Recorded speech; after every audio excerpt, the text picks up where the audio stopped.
All the hits. Came in hot. Smoking.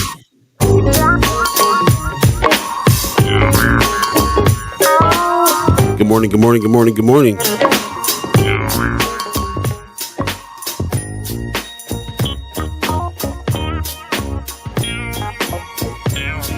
Ooh, on the first Sky Omaha tip.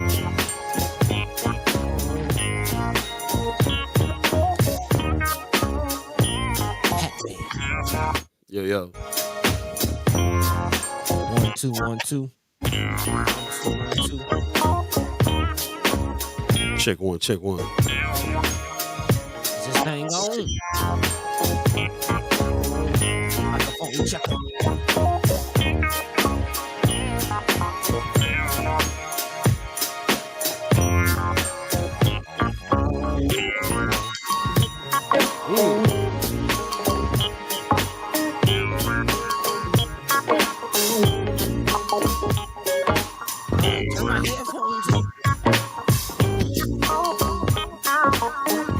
Give me a test, give me a test. Check 1 2. You gotta turn up a little bit. Turn my headphones up.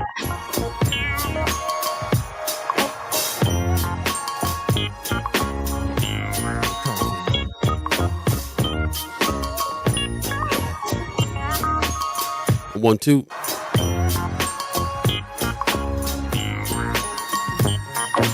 Hello. Hello. Hello.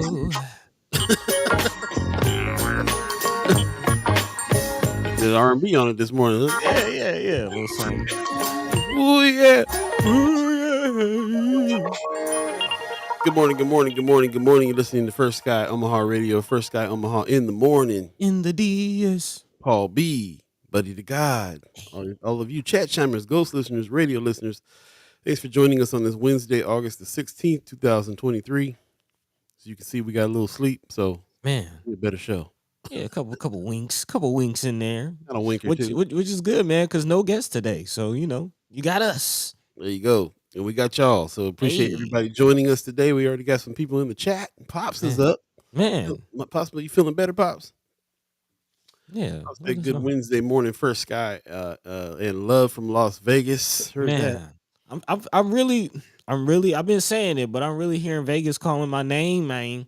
Vegas is calling my name, man. It's been a little, it's been a little while, man. Go through, see Unc. Got a couple peoples out there. Yeah, man.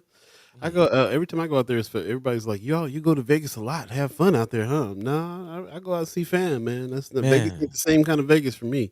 Nah, yeah, I'm not a big gambler. Like, I went out to Vegas for my birthday by myself. Did not hit one casino, bro. How you going to Vegas by yourself? I don't know. Man, hey, sometimes you just gotta go. You ain't waiting on nobody. You ain't.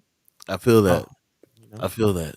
It's kind of like going to Disneyland by yourself, though. I don't know if you can go just for the ride. I would definitely love to go with a group with a couple heads, but I was out there with family, so that's what's up. Yeah, that's how I roll too, man. Go out there with fam, and we don't do a whole lot of going around hitting the spots and all that stuff. So I did all that back in the day. So I'm good. And I'm not a gambler either. So there's a whole bunch of other stuff to do out there nowadays. There is the Meow Wolf, I think it's called. There's like the Omega Mart spot. I think it's called like Area 15. They were building it when I was out there. That's actually part of. I actually went out there to go see Eddie Griffin. That's what I went. I went to see Eddie Griffin on the Strip live. Hilarious by myself. That was fun. That's what's up. Yeah. There's a couple experience things and art installation things that I would love to go to out there and smash some white ball, man. Of course, they got some good golfing out there. Some great golfing out there. Me and Augie Kid went out a few years ago, man. I remember first time driving down the street and he was looking around like couldn't believe these buildings. Oh yeah. You got at least soak in the scenes. I love bringing somebody to their first time seeing that kind of spectacle. It's pretty all right. Anyway, speaking of spectacles, we're here this morning again. Thanks for joining in to the spectacle of First Sky Omaha. And I want to say some good mornings to that woman. Miss Erica Felt says, "Good morning, everyone. Glad to see you on, Pops." Yep. Lady Keisha said, "What's up Wednesday?" I like it. Hey. I got a rhyme for us. So that's what's up. My Miss Rickenfeld says, "I drove to Vegas by myself. Never again. I tried to sell the car when I arrived, so I wouldn't have to drive back." Hey. That drive from Inland Empire to Vegas is like I can do it in my sleep now, bro. I know where Mm. every turn is and everything. It's just a common thing. She said, Vegas to Portland and Oakland's hustler retirement spot. Oakland's hustler retirement spot. That's the Vegas is the Florida of Oakland. She said, lots of people I went to school with live there, so I visit but don't gamble or really drink. So I get a nice hotel and then go play dominoes. Heard that. Okay. Okay. I find a Cameron, nice domino spot. Cameron Snipes in the chat. Good morning. She says, good morning, y'all. Amy H. Hey. says, good morning, fam. I want to thank both of y'all for coming out to um, the happy hour that we had yesterday at Benson Theater. It was good to see y'all. Aha. Appreciate y'all coming out In the front yesterday. room. Yeah, the front room, Benson Theater front room partying. So that's what's up. Also, I want to give a shout out to my friend Melly that has been out in Maui amidst all these things. Yeah. Hopefully, she's tuning in this morning. Shout out to you, man. And we've been talking about everything that's going on in Maui for the last few days. If I got a show, I'm gonna be talking about what happened in Maui, what's going on. So I got some talked to her the other day and got some inside information on what was going on in the town. And it's just devastating, man. They're over 100 gone now. They're still looking for more people. Man. So devastating time, and they kind of shut Maui down. But now the officials are talking about they're saying you can come to Maui on other parts of Maui, just don't go to the west side right now while all this stuff is going on. And I also been seeing a lot of people out there putting up posts about all of you vultures that are coming, they're gonna come to that town looking for cheap real estate. Now stay away. Don't come Mm. do it. Disaster capitalism is a real thing. Real thing. Also, man, I was just this kind of crossed my mind in relation to what we've been talking about as far as the state spending 2 million to send troops down to the border. Man, that they need to send them to Maui, man. Come on, man. Come on, man. Come on, man. Let's get it together.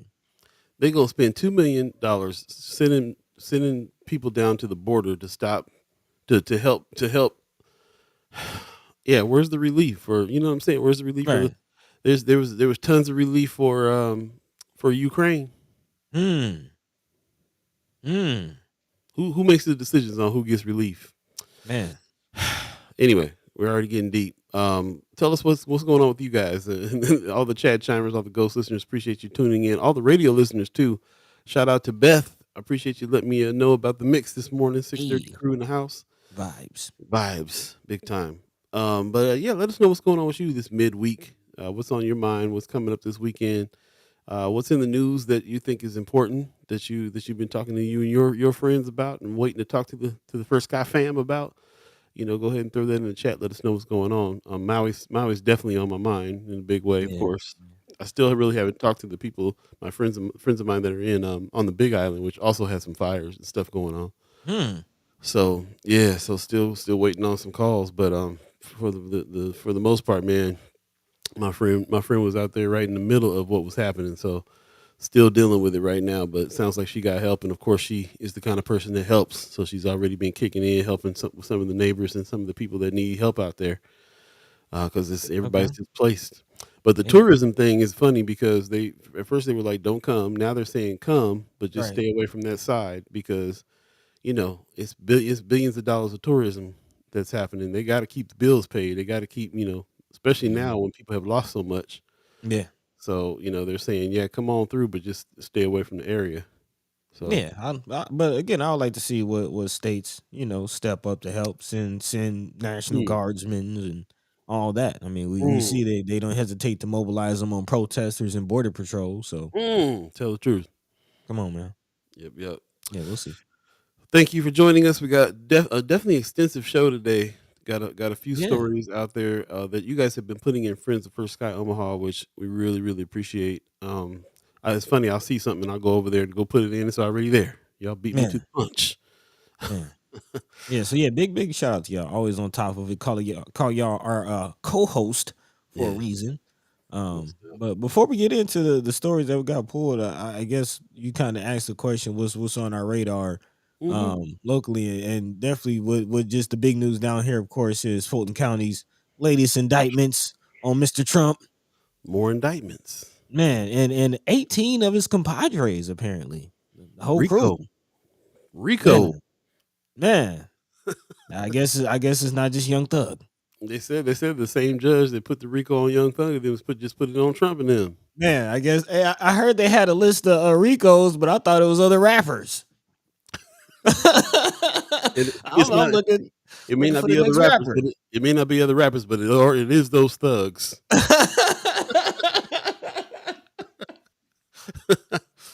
Hey man, my friend Mellie's in the chat right now. She says, "Aloha, you two are awesome. Love hearing news and banter from y'all. Keep doing you, and thanks for all the love.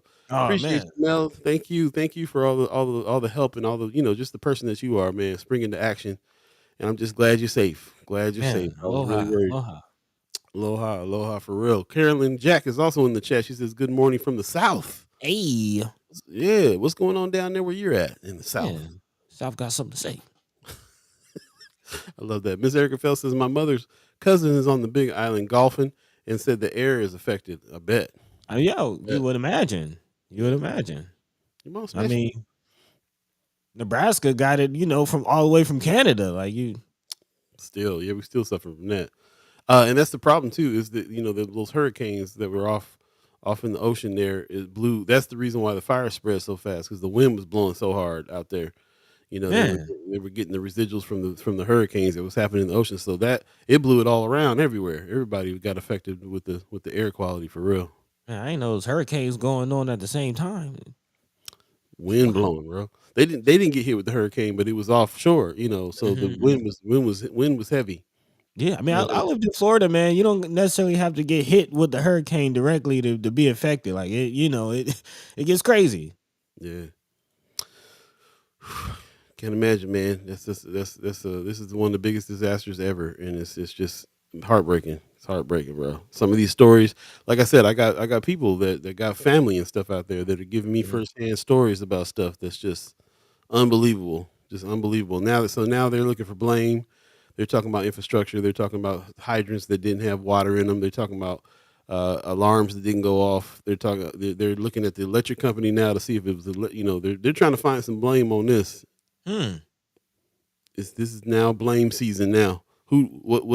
Where did this who dropped the ball? Like how did this get as bad as it got? So I'm anxious to see about what everybody has to say there about it. But man, yeah, definitely keep our eyes on it. And this Trump situation too. Yeah, you think about a lot of it. things So tell us a little bit about the Trump situation then. So he's indicted. He's RICO charges and all that. The charges are centering around tampering with the whole voting process of the state of Georgia in the 2020 election. If you remember, there were phone calls and fair to say threats, thrown in the direction of I believe Brett Raffensperger, who, if I'm not mistaken, was the election commissioner down here in Georgia during the time. But yeah, he was threatened basically to go ahead and recount and find the votes. If you remember the infamous "you better find the votes" quote, that was down here. Trump was like, make it enough. Yeah. So now, again, the Fulton County DA has decided that she's going to hit him with some RICOs, as Paul mentioned. Man, him and 18 other colleagues, if you will, have been charged, and I believe they have until the end of the month to turn themselves in, till about noon on the 24th of August. So some of this stuff is related to some of those electors that were the fake electors that were out there too. So yeah, this is gonna be interesting, man. I saw an article a little earlier on the title was "The 3 Black Women That Are Going After Trump," and they were talking about the judge. They were talking about I didn't read it all, but I was looking at how they were going after him. Yeah, I think the DA in New York is a sister as well, if I'm not mistaken. Okay, yeah. Well, we will see, but mind you, Trump is still running for president, and he's the front runner in the party as well. So. Kimber Snipes says, so these aren't federal charges. Does that mean that if he gets elected, he would still have to go to prison? That's heard Johnny question. Cash, let's go to prison. Has he gotten handcuffs on him yet? No. There's an arrest warrant out. Yeah, they got 12 days to turn themselves in or something Right, like right, that. right, right. So we'll see if he ever gets the perp walk and the mug shot and all Yeah. that. Malik Rogers in the chat. Good morning over on YouTube. He says, "Keep your eyes on the new Nebraska Health and Human Services CEO. Sketchy past in Wyoming, buying child restraint chairs and double dipping salary." I did read about the Yeah, controversy about that, about his past there. yeah. There is actually a little controversy about that, so we'll definitely look into that. One of actually Illin Pillin's appointees. Maybe is this an instance of Pillin Illin? Yep, yep, Maybe we'll look into sure. that.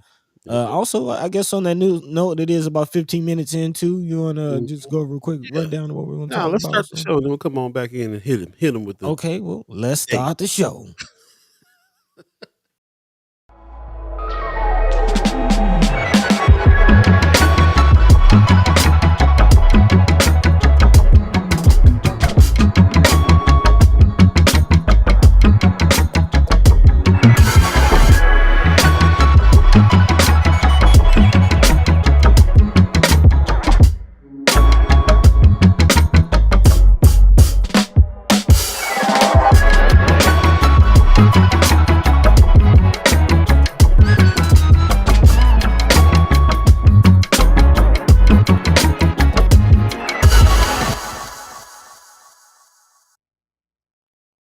What up? What up? What up? What up? Good morning. Good morning. Once again, you're listening to First Sky Omaha Radio. First Sky Omaha in the morning. In the morning. Paul B. the Dove, Buddi3 Da Gawd, all of Hey. you chat chimers, ghost listeners, radio listeners. Thanks for joining us. Again, it is Wednesday, August the 16th, 2023, a fresh edition of First Sky Omaha in the morning. We're in season 6, and the theme of season 6 is Boots to the Roots. This is the season where we're trying to find all the people that are down for some some action items. Hey, down Everybody for that's some in for action. support and all that good thing. So if you're here for that, not just to sit around and listen and banter and talk with us, but also to organize and get together and do some work here in the city to make Omaha better for us in the world, then this show is for you. So I appreciate everybody that's joined us. Appreciate the First Guy fam that comes on, man. The family is been real strong. So we can't wait to do some other things in person with y'all. Because it's real interesting, man. We meet in person. It's like we know each other already for all these discussions that we have several times a week. So we really appreciate everybody that joins in, and appreciate you. Also, do us a favor, and if you're on Facebook or YouTube, share the show so we can get as many people in to talk as possible. We want to broaden this out to people who want to have some discussion about what's going on here, and also want to act. That's where we're at right now. Boots to the roots. So thanks for joining us in the chat real quick. Kimra, Malik, let's see, where are we at? Judy Prinzler in the house. Good morning. Hey. Facebook. She says, and there will be a mug shot. We waiting on the mug shot and the handcuffs for sure. So we'll see what's going on here with these new indictments. Malik Rogers says Nebraska pretty much lost all black administrators with little opposition. We lost a lot. We got a few left, but we did lose a lot. And I remember we've been talking about this. Feels like a thing. We keep on losing black leaders around here for real, for various reasons. Rose Reviews is reminding us to hit the like button. 6 new subscribers this season. Appreciate that very much. We're trying to reach 500 subscribers on YouTube. So if you're not a subscriber, please hit the subscribe button. Hit the bell so you know when we're going to come on. Gives you a little alert, let you know what's happening. Pops in the chat says, I think that's about to happen in Georgia, handcuffs and all. Is that right? So Willis has said she has no problem treating Trump like any other criminal, including jail time. Check her out. Yep. I mean, she's not playing with these Rigos. She's not. If you're gonna go for it, you better go and go all the way for it. Right. She's going for the gusto, man. Maybe trying to make a name. I don't know. But Fulton County ain't playing. Fulton County ain't playing. Mama God ain't playing either. She said, "Good morning, First Guy." Hey. Where are we on YouTube followers? I think we're somewhere like to like just short of 250. okay. About at the halfway mark, and quick call out, man. I know it's about 700 y'all on friends of, man. Come on to Death Row, man. Help us out. Death Row. Speaking of Mama God, man. I didn't even upload the thing yet. Bad transition. Bad transition. In the meantime, while I'm finding what I need to find, buddy, what are we going to be talking about today? Okay, I got you. I got you. We do have a lot of things to talk about, man. Again, we kind of alluded to what's going on with the Department of Health and Human Services. Big shout out to Malik for jumping on that for us already. The co-host, the chat chimers are always on top of things. So yeah, definitely love to hear what you have to say about this situation going on in the Department of Health and Human Services. Mind you, again, we've been talking about Nebraska DHHS for quite some time, as they were the company that's now dealing, or not company, with department, now dealing with a child welfare services after the whole St. Francis situation.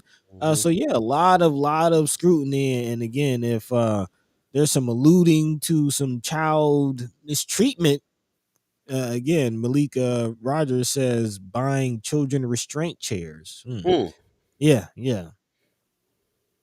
that's head of DHHS, y'all. We're going to talk about that. We're going to talk about that, but putting it in the context, you know where we're going with that one. Also, looking at the city, who's doing some things, we definitely have to call out what's going on with these landlords, these slumlords. Let's Mhm. call it what it is, in the city, as now another apartment complex has been vacated by the city, and the city of Omaha Chief Housing Inspector Scott Lane speaking with Channel 3. So we'll get into that story. But Paul and I definitely have some questions, comments, and concerns. So yeah, we'll look at what's going on with the housing situation, a continuous problem in the area.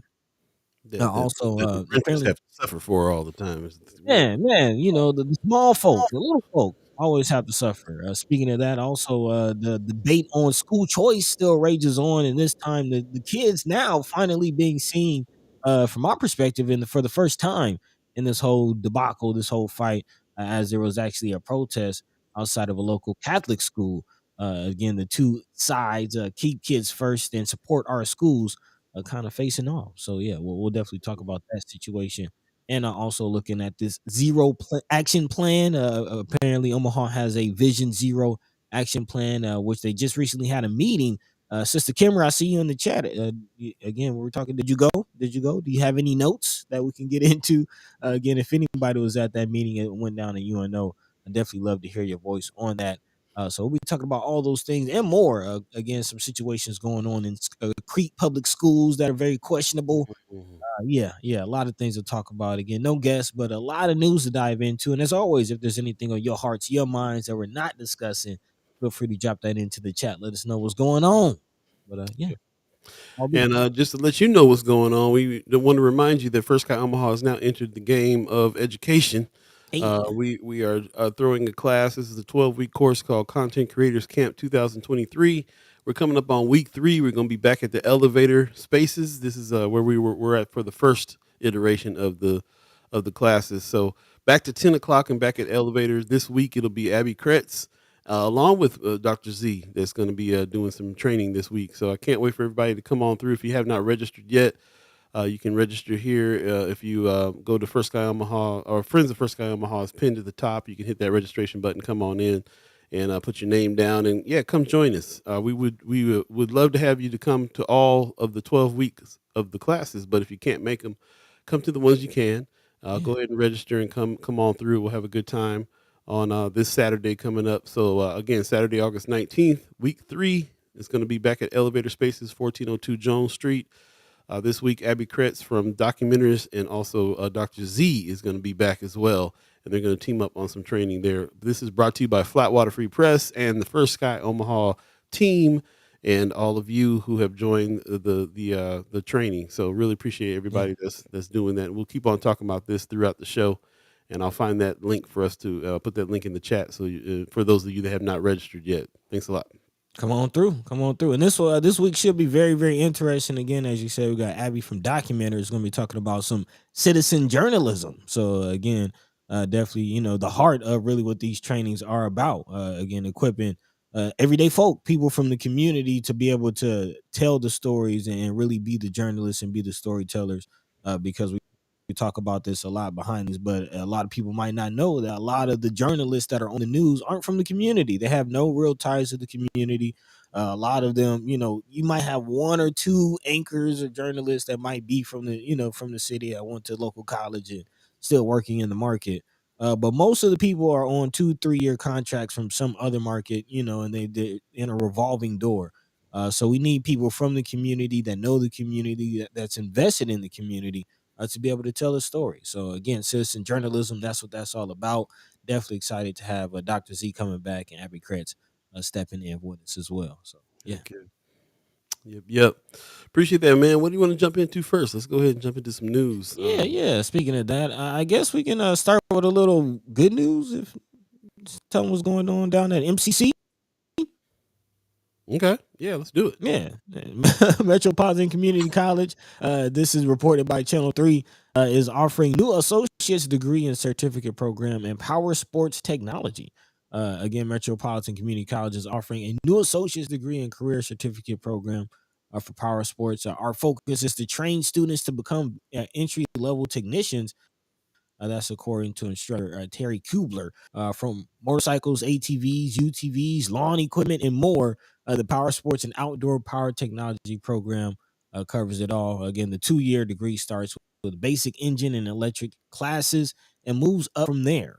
So, again, if you're looking to get some, I guess, training, get into a new field, MCC is offering a new program. As once they master that, students will dive, into fixing boat parts. The class will be split up into mornings and afternoons. The mornings will include current MCC students, while the afternoon will include high school students in a dual enrollment program. So, especially if you have any young folk interested in getting up on a trade, man. Again, that's definitely one thing I do want to open up as far as this conversation is um again, trade work. We're talking about hundreds of millions of dollars coming into the community. A lot of people starting businesses, a lot of entrepreneurship talk and getting into certain trades or certain career fields. But let's not forget about trades. And MCC has definitely a plethora of programs that can train you on construction, electrical work, a lot of the trades um that we need. Let's not forget about this as these businesses will be getting built, these new buildings will be getting built. We talked about who's going to make the money on the construction side. We need more tradesmen, excuse me, from the community to also fulfill that side of it. Not just professionals, but people with trades. That's really how Atlanta got to where it's at. Is the trades, That's the interesting. trades. Yeah, as far as the Maynard Jackson Airport, when that airport was expanded, and if you ever been down to Atlanta, this airport is huge, has its own train system. It's a huge airport, and that expansion was done. At least a certain percentage was done by minority trades workers and contract workers. So again, that's what kind of built this economic base, and then from those funds they invested and patronized other businesses. So Interesting. yeah, I talk often about the training, the things that are there for MCC. Yeah, I used to work at MCC and I used to do video work. Actually, that training facility that you're talking about up there, Miss Erica Phelps, she says, I think that class is up the street from me on State Street. There's the MCC Trucking and Car Repair School there. I did okay. a video on that trucking school. Man, I was surprised to find out about some of the salaries that are being offered for trucking, how much of a gap there was between, they needed so many drivers that after you got your CDL license to drive those semis, you can have a job like right away, and the pay was really high. Yeah, and man. and it just kind of opened my eyes to some of the stuff that they're offering. Often on this show, people, we're talking about things that are going on. TIFF Alley, construction that's happening all around North and South Omaha, and the question always comes up in the chat: are there any black contractors? Well, I feel like we have a resource especially in North Omaha, because there's contractors being trained at MCC that and they have job placement programs and stuff like that too. So it's Mhm. not just you get trained, but you can get a job right away because there's a demand for everything, electricians, everything that you can think of when it comes to this. When I Yeah. pulled this article, I was hoping they were going to be talking about gaming a little bit, but Hmm. they're talking about ATVs, and they're talking about sports, sports electronics, which is huge. I mean, that's huge too. Just in Nebraska in general, they use Oh those yeah. kinds of vehicles and stuff like that out there on the farm and stuff like that. So to know how to fix those and run those, there's so much work out here if you really want to get work. Get some training, and like Buddy's talking about training on the trades. There's so much stuff, growth happening in Omaha. Omaha is really, when you think about it, it's one of the places that got steady growth going on. Yeah, I come from a town. I come from a city called San Bernardino that is basically like Detroit right now, gone Mm, bankrupt. No new buildings, no new nothing. Uh, man. in comparison, Nebraska is steadily expanding, growing. There's always projects. Some of the biggest construction companies in the country are housed here, like Kiewit. Yep. Yep. There's a lot of opportunity if you want to go the route of trades and things like that. And Metropolitan Community College, I think, is a good place for a good, not even a start. Like you can get your 2 year certificate in something and already be working. Yeah. And So again, just 2 years go by quickly, man. I mean, we've been already been doing this for what, 3 now? Um, yeah, yeah. So, in just 2 years, what, 24 months, your life can turn around as far as, some of the, and not just the jobs, but the benefits, the pay. Like it's really good situations. mhm. Um, and I'm just thinking about my college, like as far as jobs for minority individuals historically. A lot of the HBCUs, we talk about that a lot on here, they were trade schools. I mean, A&M's, Florida A&M. A&M stands for agricultural and mechanical. Wow. These are all trade schools. This is how it started. So again, let's get back to the trades. A lot of wealth can be built through trades work, and I kind of think in this age of technology, people might have looked like you. Even you were saying you were thinking of gaming, like you were thinking of technology. In this age of technology, people might forget about the trades or look down on it, or feel like AI and machines might be replacing it. But no, there's still a lot of room for trades workers. Um, so Interesting video that I just watched. We're always looking at we're always sticking on this follow the money trend as well, trying to mhm. learn about finances. This video I watched on the middle class and what people's perception of the middle class is was super interesting. Mm, It said one of the reasons why the middle class is shrinking is because of the attitude about what middle class is, the deception of what middle class is. There really is no middle class. There is this idea of a middle class that's there to help you keep on buying stuff so you can feel like you're middle class. And one of the things that they were talking about was the difference between college degrees for what they call office middle class office jobs and trades, and how trades are looked down upon, except for people that are in trades make 3 times as much money as people that are in office jobs. facts. And one of the they actually make actual 2 times more, and they make 3 times more because of the degree, the money that you owe on the degree. That's Hmm. usually way more than your trade degree. And so with that debt and with the actual job, you actually make more in trades than you do in what is considered a middle class job.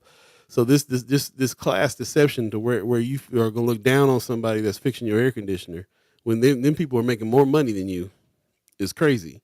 So it was really interesting to really kind of understand like a lot of these attitudes when we went through a whole wave of everybody going to school thinking they had to get a 4 year degree to do some kind of thing behind a desk behind a computer, and they wind up not getting the job they want. They wind up heavily in debt because of it, and not making nearly the money that tradespeople are making. So I think it's really interesting. Malik Rogers in the chat says business did a tour of North Campus and saw very few black students. South Campus tour saw a large Latino student population.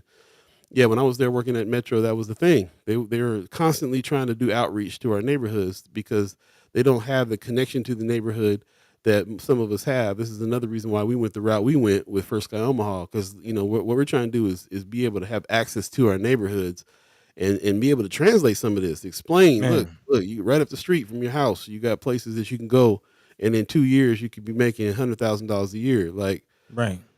and people and kids in our neighborhood ain't really put that together with Metro. You know what I'm saying? And Metro is having a hard time with that communication. Man, I So mean, they got people like Tim Clark up there. They got Johnny Rogers giving away scholarships for people to go. They got all kinds of stuff going on, and still having a hard time reaching the youth about what they have to offer there. man, and it seems like Malik Rogers is on boots on the roots with that one again, going with the theme of the season, saying business did a tour of North Campus and saw very few black students.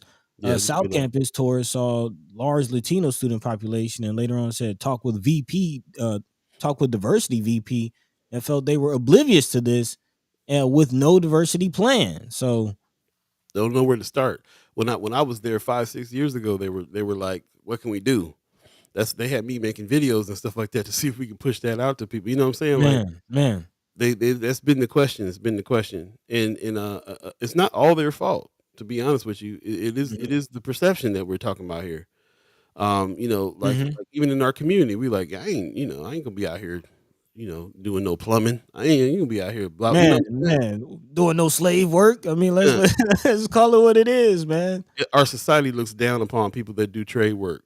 It's just a Mhm. thing in our society, and then anything like that is gonna trickle down to us because it'll be like, oh, here we are. All we good for? We can't work with our minds. All we good for is working with our hands, and they got a thing about that. Mhm. But man, everybody I know that is a tradesman, especially Straight. been doing it for years, paid. Yeah. So what's the standard here? How much money you make, or what kind of job you got? You know what I'm saying? Like we gotta reject the premise, get past this whole like you looking down Man. at somebody because of their job stuff, bro. Yeah, yeah. I actually remember having conversations with Jazari Kowal back when he was running, I believe, for board of MCC. And yeah, there is a real disconnect between the community and the university. But yeah, you can't really put it all on the university. So Nah, let's definitely spread when we're having conversations with our young folk. I know some of y'all have children out there. Some of y'all have, are daycare providers, and you know, just when you're talking to your nieces and nephews and cousins, let's throw that in there. we grown folks, man. We need to change some of those grown folks need to change their career. True, Go on, true, knock it out. true. Mama God in the chat says trade is also useful as a filler job or if you desire to work for yourself. Several of my older family members were tradesmen and built very successful businesses. Built houses on golf course, large homes, boats, etc. That's what I'm Yeah, talking about. man, I know exactly what you're talking about. Mr. Eric Fell says the tone of pity that I receive when I say my child is going from high school straight to IT instead of going to college, which won't increase his starting wage, is foul. That's what I'm saying, bro. What? Listen. I Attitude. I was an IT intern for a summer and was able to buy my first car. Like, there's don't hey tell Boogie go ahead and get that Boogie on down to that bank. Boogie on down to the bank, bro, and Man, telling people that got their nose up how much money you make. What you right. What you what's, doing? what's your school debt? Marlon Harrison said, I remember when I was in high school, Union Pacific and Kiewit used to offer summer paid internships, Telling you, and I'm telling you, I knew a lot of kids that used to take advantage of it. That's what I'm saying. man. I was buying clothes, bought my first car. Come on, man. One of the things that we want to venture into is First Sky Omaha. One of the projects that we're looking at doing in the next year is a focus on what's going on in tech and in STEM technology in North Omaha. North Omaha got program after program after program helping young kids get into engineering. We like I said, we have MCC right there that can teach you several trades, several high paying trades. North Omaha can be known for something other than young kid violence. It can be known for some of the programs that are out here that are sending people to other states with degrees and with trade with engineering degrees and everything else. Man, making successful livings in not just Omaha but everywhere. Hmm. And it doesn't make any sense why we don't highlight that. So we want to we're making a plan to highlight a lot of this stuff that's going on. Buddy blows my mind all the time talking about what North High used to offer and some of the programs that he was in over there. Man, it was it blows my mind every time you tell me about it. It's crazy to hear Man. about the stuff that the students did.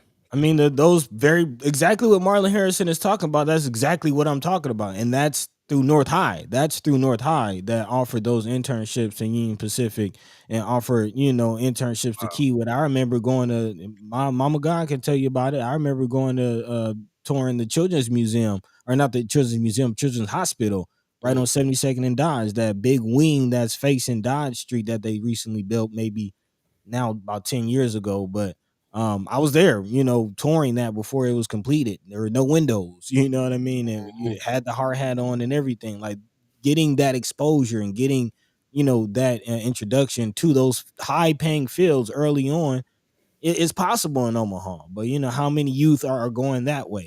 How many are thinking about that? Yeah. It's out there. It's out there. Popular culture really has people acting like you're lesser of a person if you get into a trade, and it's ridiculous.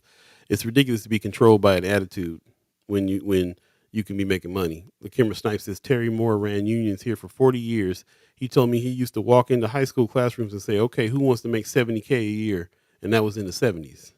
Man, Money out there. It don't make no man. sense. Before we jump into the rest of the chat, there, I just want to mention we can't have this conversation without mentioning Tech High, which was a huge school in North Omaha. I remember my grandparents telling me about it all the time. The people that went to Tech High came out with trade skills and made money for the rest of their life and it was in high school that they were getting taught this stuff. Man, So it's interesting that that we don't have that anymore in high school. Luckily, we have MCC here that's picking up some of the slack, but you got to come up with a little money for that to go to MCC. Not as much as any as other universities, but it's still a junior college.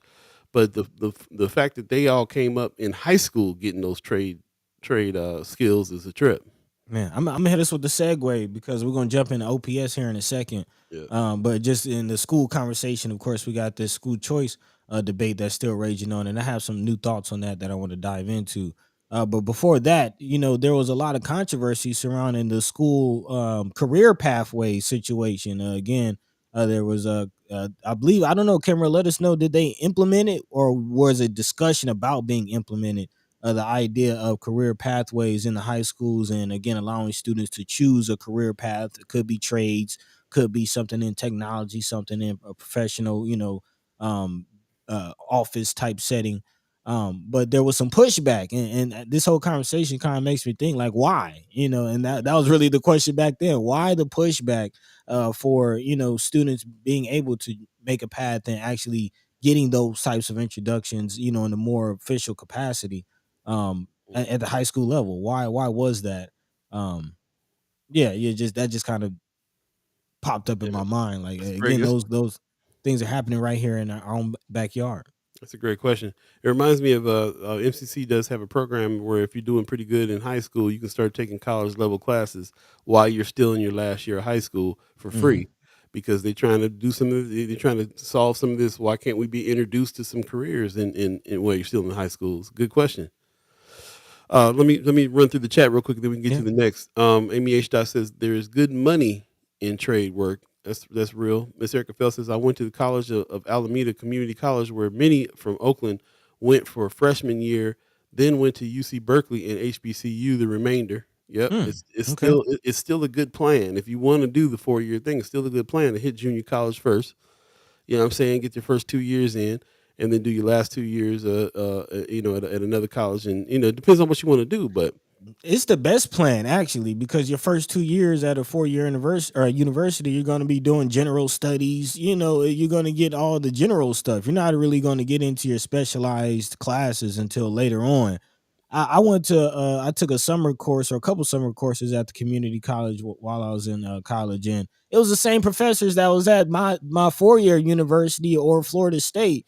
I'm like, man, I could have been getting the same education for half the price. So yeah, again, it's all perception, but yeah, you got to reject the premise because you kind of playing yourself in the long run. man, it's real. Brother Knight in the chat, good morning, says white supremacy is extreme in the trades. That's one thing to wonder about. Back in the day, trades used to be that you had to be underneath you had to be an apprentice. That's They because they had that know, they had that system because they knew they kept a tight grip on that. Now you can go man. learn these trades and start your own business. But get this: after slavery, the slaves were the most skilled. That's all they did was trade. That's all they did. That's Right. that's all they knew how to do was All right. trade work. Be careful. Be careful, DeSantis. Don't be trying to act like slavery was a benefit to us. That's not what I'm saying. That's not what I'm saying. I'm saying after Yeah. slavery, you had a whole class of very skilled trades workers that could have been making a killing financially. But as you said, there were tests and this whole apprentice program that Yeah. was put together to make sure that they didn't Right. fend for self. Exactly. And then you get sharecropping. There you go, man. In the chat, real quick. Ron's review says trades can offer you a side cash, no taxes hustle. Mm, okay. That's very true too. Mama guys, a buddy did IT intern for at Up for summer. UP, Went, man. Malik Give me the Rogers second. says, read up on the origin and term porch monkey. Okay. Came about from a context of how education and work is viewed for black community. Definitely remember some Hmm. things in the past about how that stigma on that. I remember seeing on the Malcolm X movie. I remember that they was he was like, well, why can't I be an accountant? Why can't I do these things? And his teacher was like, you should, because this is not for black folks. Black folks need to work with their hands. Jesus was a carpenter. You know what I'm saying? Like all that kind of stuff back in the Hmm. day. There's a stigma. There's a stigma on that for trades work. They try, Hmm. if you do it at all, if you work with your hands, then you're not as intelligent. So yeah, we getting past the premise, like you said. Miss Erica Fell says my oldest could take apart and put back together classic BMWs. Wow, he made money doing that and selling parts. People kept asking when he was going to college. He saw my mother die on Section 8 with a master's. Come on with the stories. Man. Come on with the story. That's a story for you, right? That paragraph right there says it all. Look how much is packed into what she just said. Man. Come on, Sarah man. Felt dropping bombs on us this morning. Moms, bro. Master's degree and student loan police harassing her to the last day.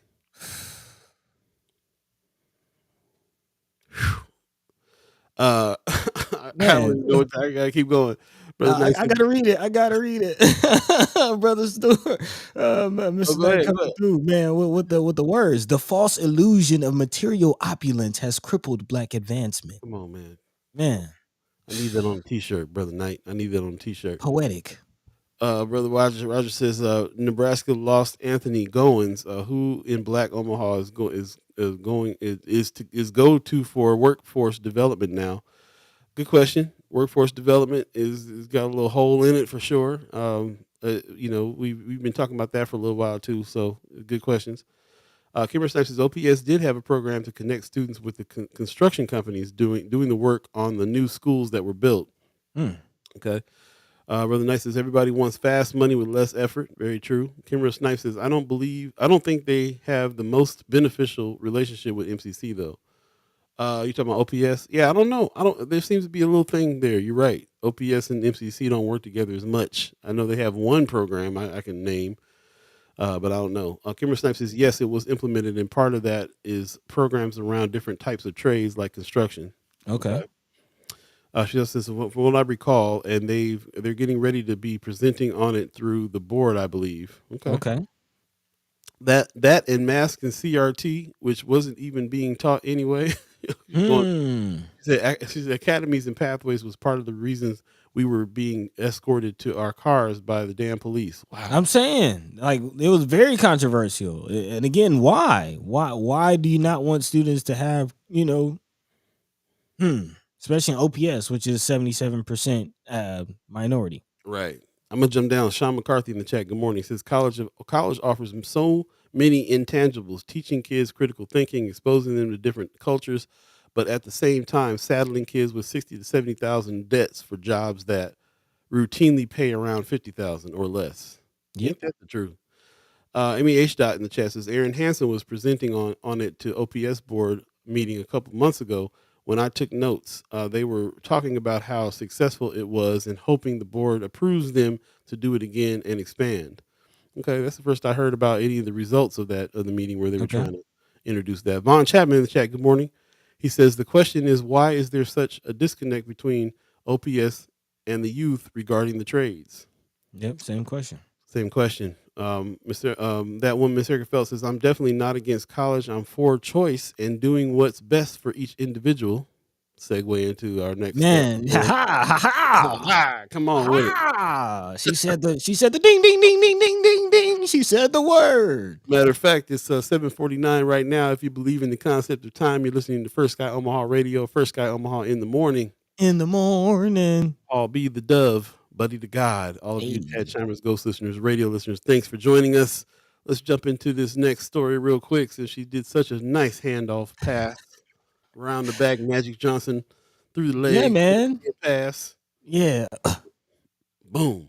Yeah, because we gotta talk about it. And as I said, I have some new thoughts on this whole debate that the chat has seemingly been so split upon. If you don't know what we're talking about, again, maybe you fall on the side of keep kids first.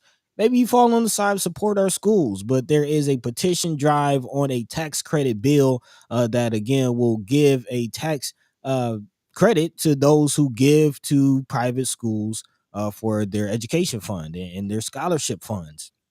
And it's all been wrapped up in school choice. And there is, some controversy. There was actually a recent protest involving children, and as I said, this is the first time that I'm seeing children actually be involved in this conversation, which is interesting. But again, as reported by Nebraska Examiner and Aaron Sanderford, who's a reporter, flanked by students touring a Catholic school in North Omaha, advocates of Nebraska's new tax credit for scholarships between K through 12 schools, calling on the state teachers union to stop fighting law that they said would help poor and minority students. A union spokeswoman said the premise pushed by tax credit supporters is wrong. She says taking $25 million a year or more out of state coffers is bad for communities of color and largely helps the wealthy. The spokeswoman said it risks future funding that could be spent on public schools, which 90% of Nebraska students attend. So again, this is the heart of the issue. Of course, minority students falling and hanging in the balance, whichever side you fall on, and money being again a big overtone in this conversation. And that's kind of a mix for controversy.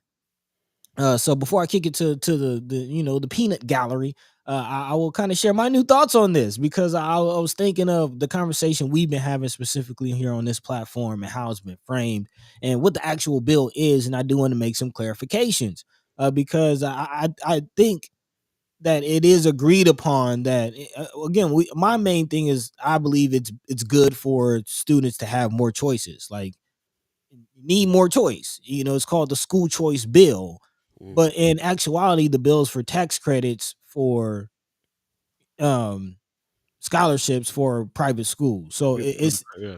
again, it's not really the argument of whether students deserve choice or not. I think we can all agree that people deserve choices. Like, people should have more options.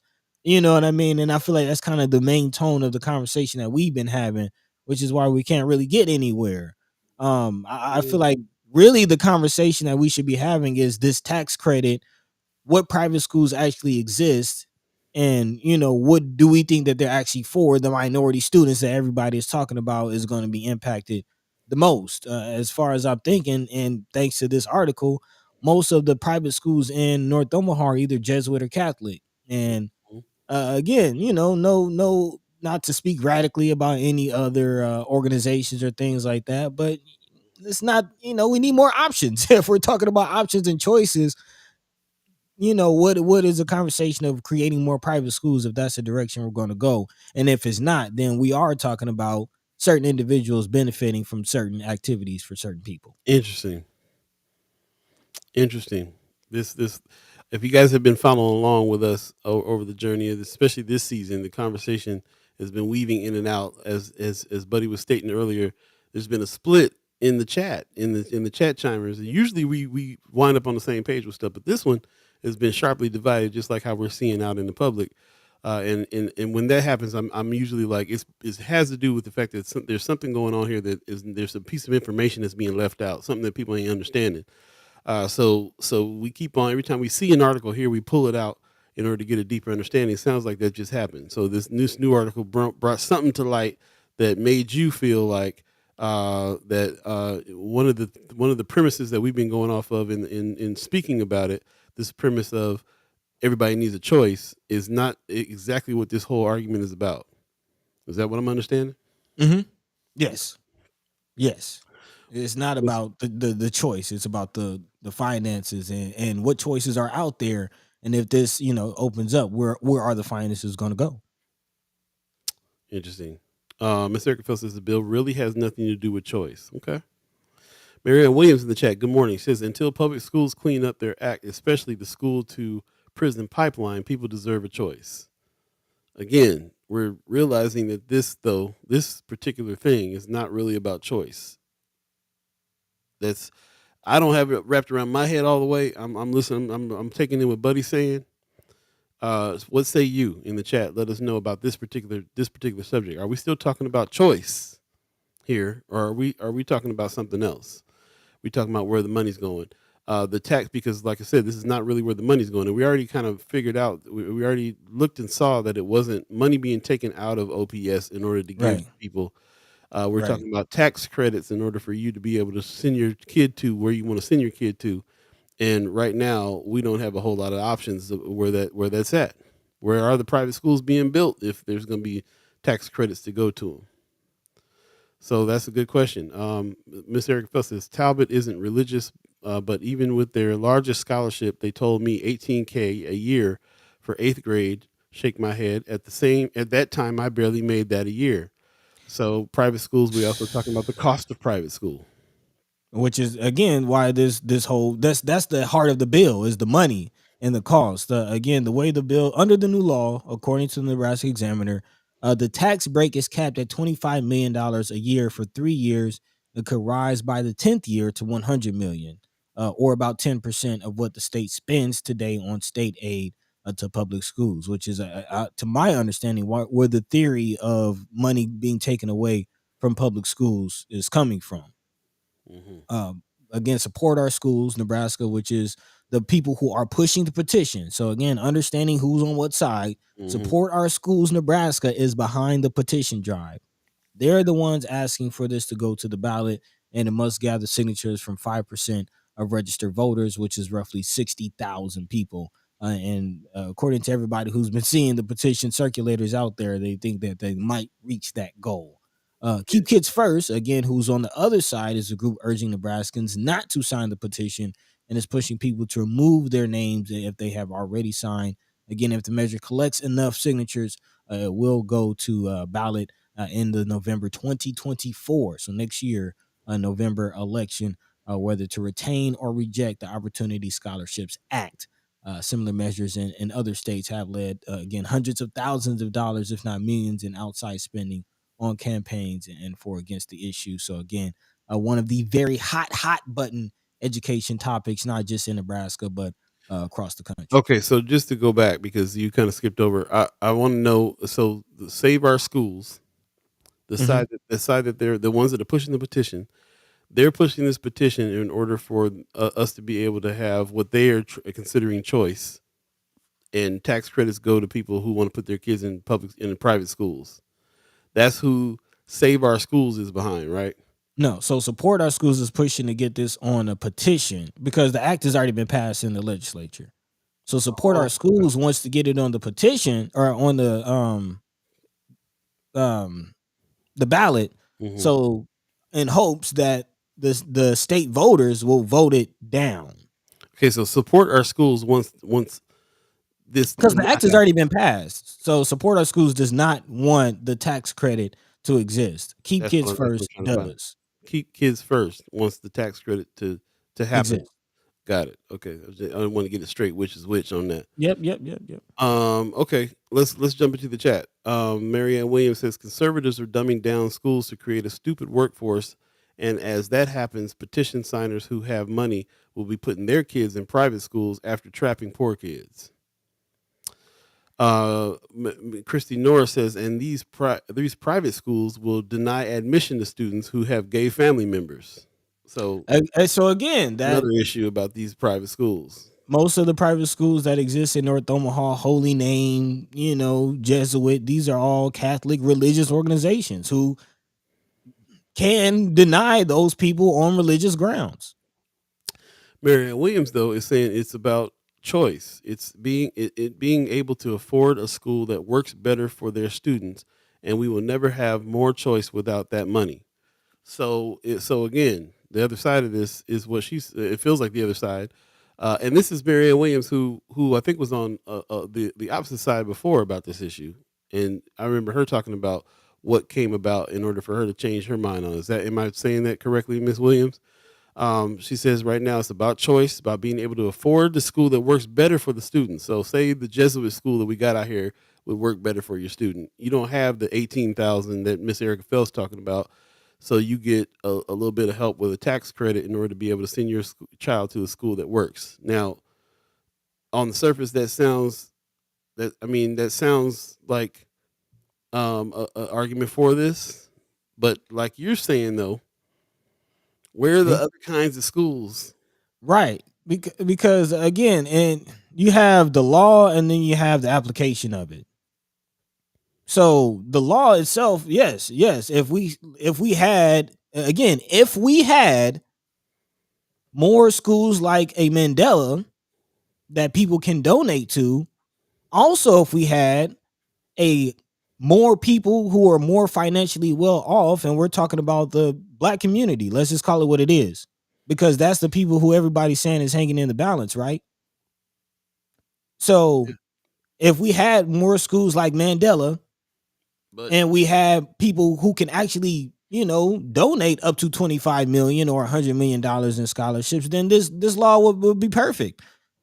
Then we would have a mechanism for people who are well off in the community to donate to schools, so that people who are less fortunate can send their kids to better schools. But that's not the case. but That's just not the situation in Omaha. but just to reiterate, Mandela is not a private school, right? Mandela is a school that's getting OPS money. To my understanding, Mandela is a private school. Okay. We had to I keep on forgetting which is which on that one. We were going back and forth about what Mandela is, because we thought we were first saying it was a charter school until we realized there's no charter schools in Nebraska, because you can't have a charter school in Nebraska. I mean, we were saying it was a private school, but it's still connected. I know what it was. I think it's a private school, but but they're under the OPS. They're under Omaha Public Schools. The mandates that they have as for the curriculum. Marianne Williams and Kimra is telling us that Mandela is 100% a private school. 100% a private school. Got it. Okay, there you go. All right, so I'll try not to forget that this time. So it's 100% private school, which means, like you're saying, people can donate to it. If we had more situations like that kind of private school in Mandela's a tough one. I know that because my nephew we were trying to get him in, and we understood the process, and you got to be chosen, so on and so forth. It also, does it cost money?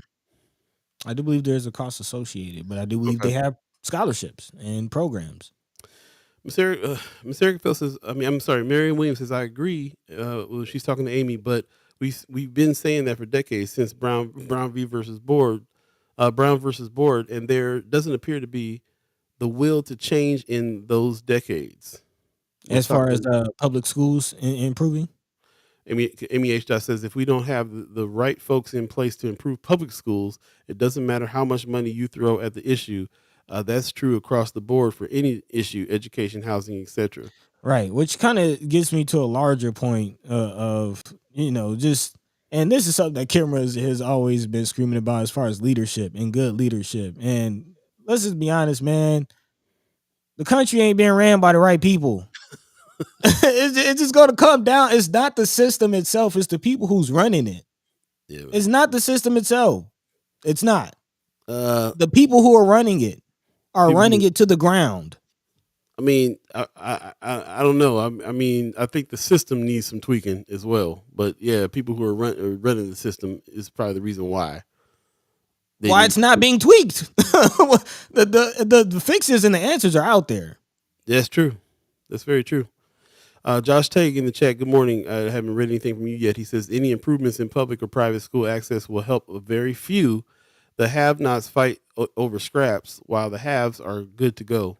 That is the other part of this for me too, is the majority of kids are in OPS. So that should be where the efforts go to make all these fixes in the system that need to be fixed. Not just the majority of kids, the majority of minority kids. Very true.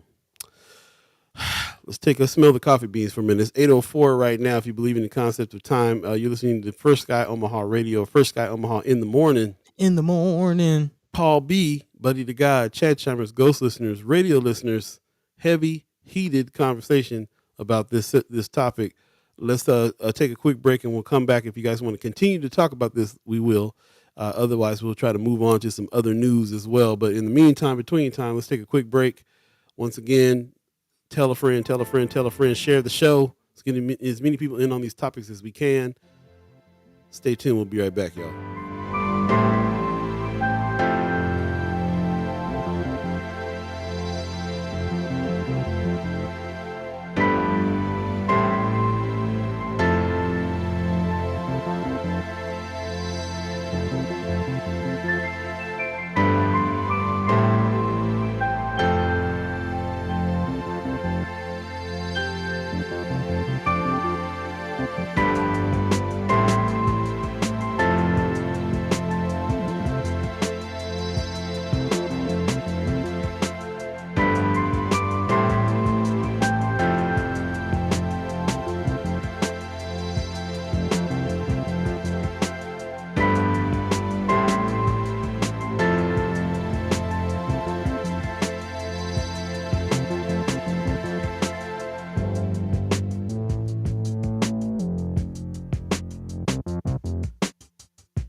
Welcome back, welcome back, welcome back, welcome back. You're listening to First Sky Omaha Radio, First Sky Omaha in the morning.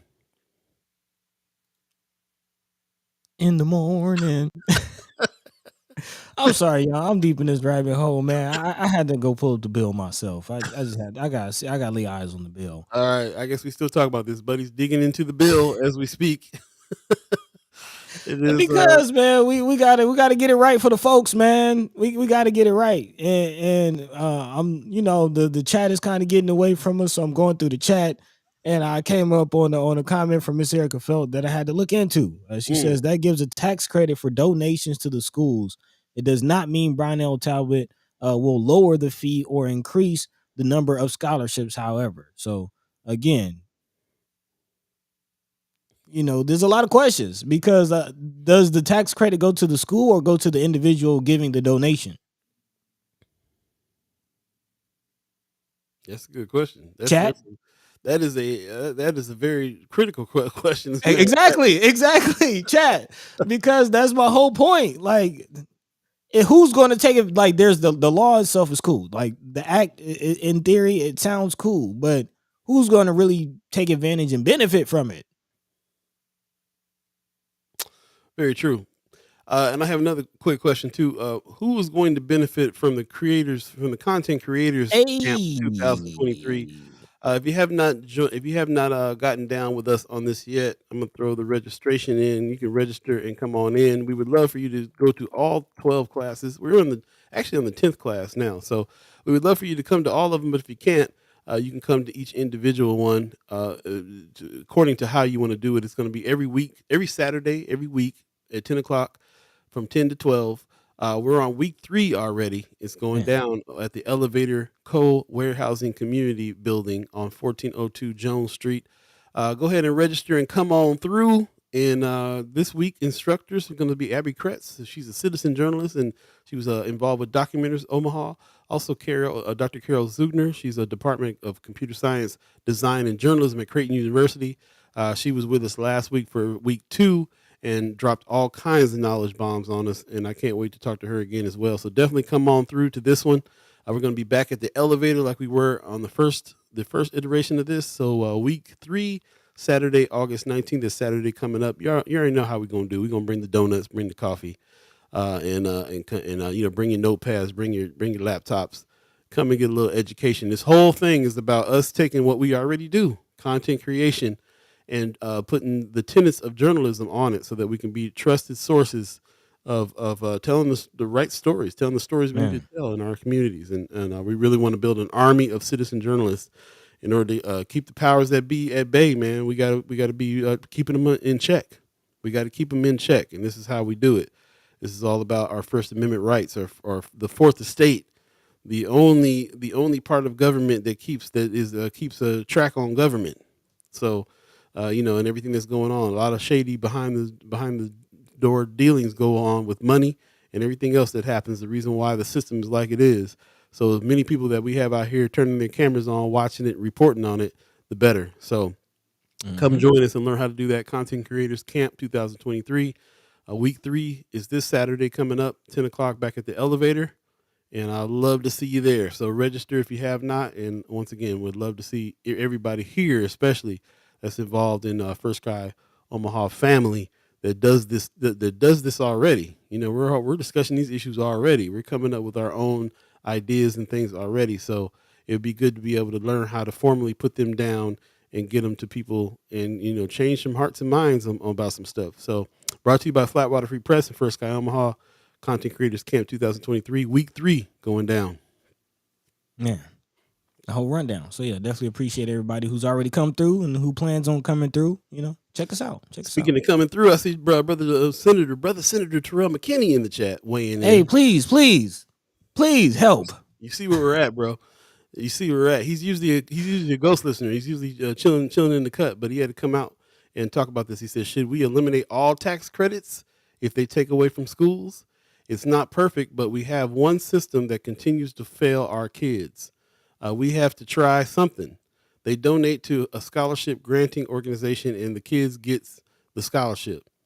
It also opens up the ability to potentially start more schools like Mandela, primarily one that is not run by rich white people. See, that's okay. So he's Straight up. understanding my plight. That's all I'm saying. The bill, I again, as I said, the bill seems like it does offer an opportunity. Like the bill itself, the law opens a path, but who's going to take advantage? Who's going to be impacted? As it stands right now, it's mostly Catholic and private schools run by rich white people, like Brownell Talbot. But still, path one is to open the door for it. Path Right, two is right. who's going to pick up the reins and go for it. Right. So that's we're on the same page. So again, first we got to understand what is the bill. First, let's start there. What is the bill, and how can it be taken advantage of? So the next question is, and I've asked the senators this, and I've asked this question before on the show. How do you start a private school? Like who? What are the laws? Who out there is who in the community? Why is there only Mandela? Like if this is what's going on, and there are people like shout out to YBI who are taking it upon themselves to educate the young people in our community, Word. like the BAA who are educating the young people in our community, taking it upon themselves. Why don't they start a school? Right. What resources or support do they have to start a school? And maybe this could be that. But also on the other end, who in the community has the money to donate up to $25 million to these schools? Well, that's a good question. That's a good question. Who in the community is donating to private schools that kind of money? Is it all rich white folks doing it for their private schools? I mean, is there TIFF money involved? Is there state money involved? How is anything? I mean, you're trying to answer a question. You're answering a question. You're trying to answer a question that is one step beyond what's going on now, which is to try to get this thing to try to open the door in the first place for it. Try to open the door in the first place. Like he's saying, we have to try. Brother McKinney is saying we have to try something. Excuse me, Senator McKinney is saying we have to try something. They donate. Mhm. They donate to a scholarship granting organization, and the kids get the scholarships. So that answers that question. It's not the money's not going to the school. It's the kids get the scholarships to go to those schools. It gives them a choice of where to go. It opens up the ability to potentially start more schools like Mandela.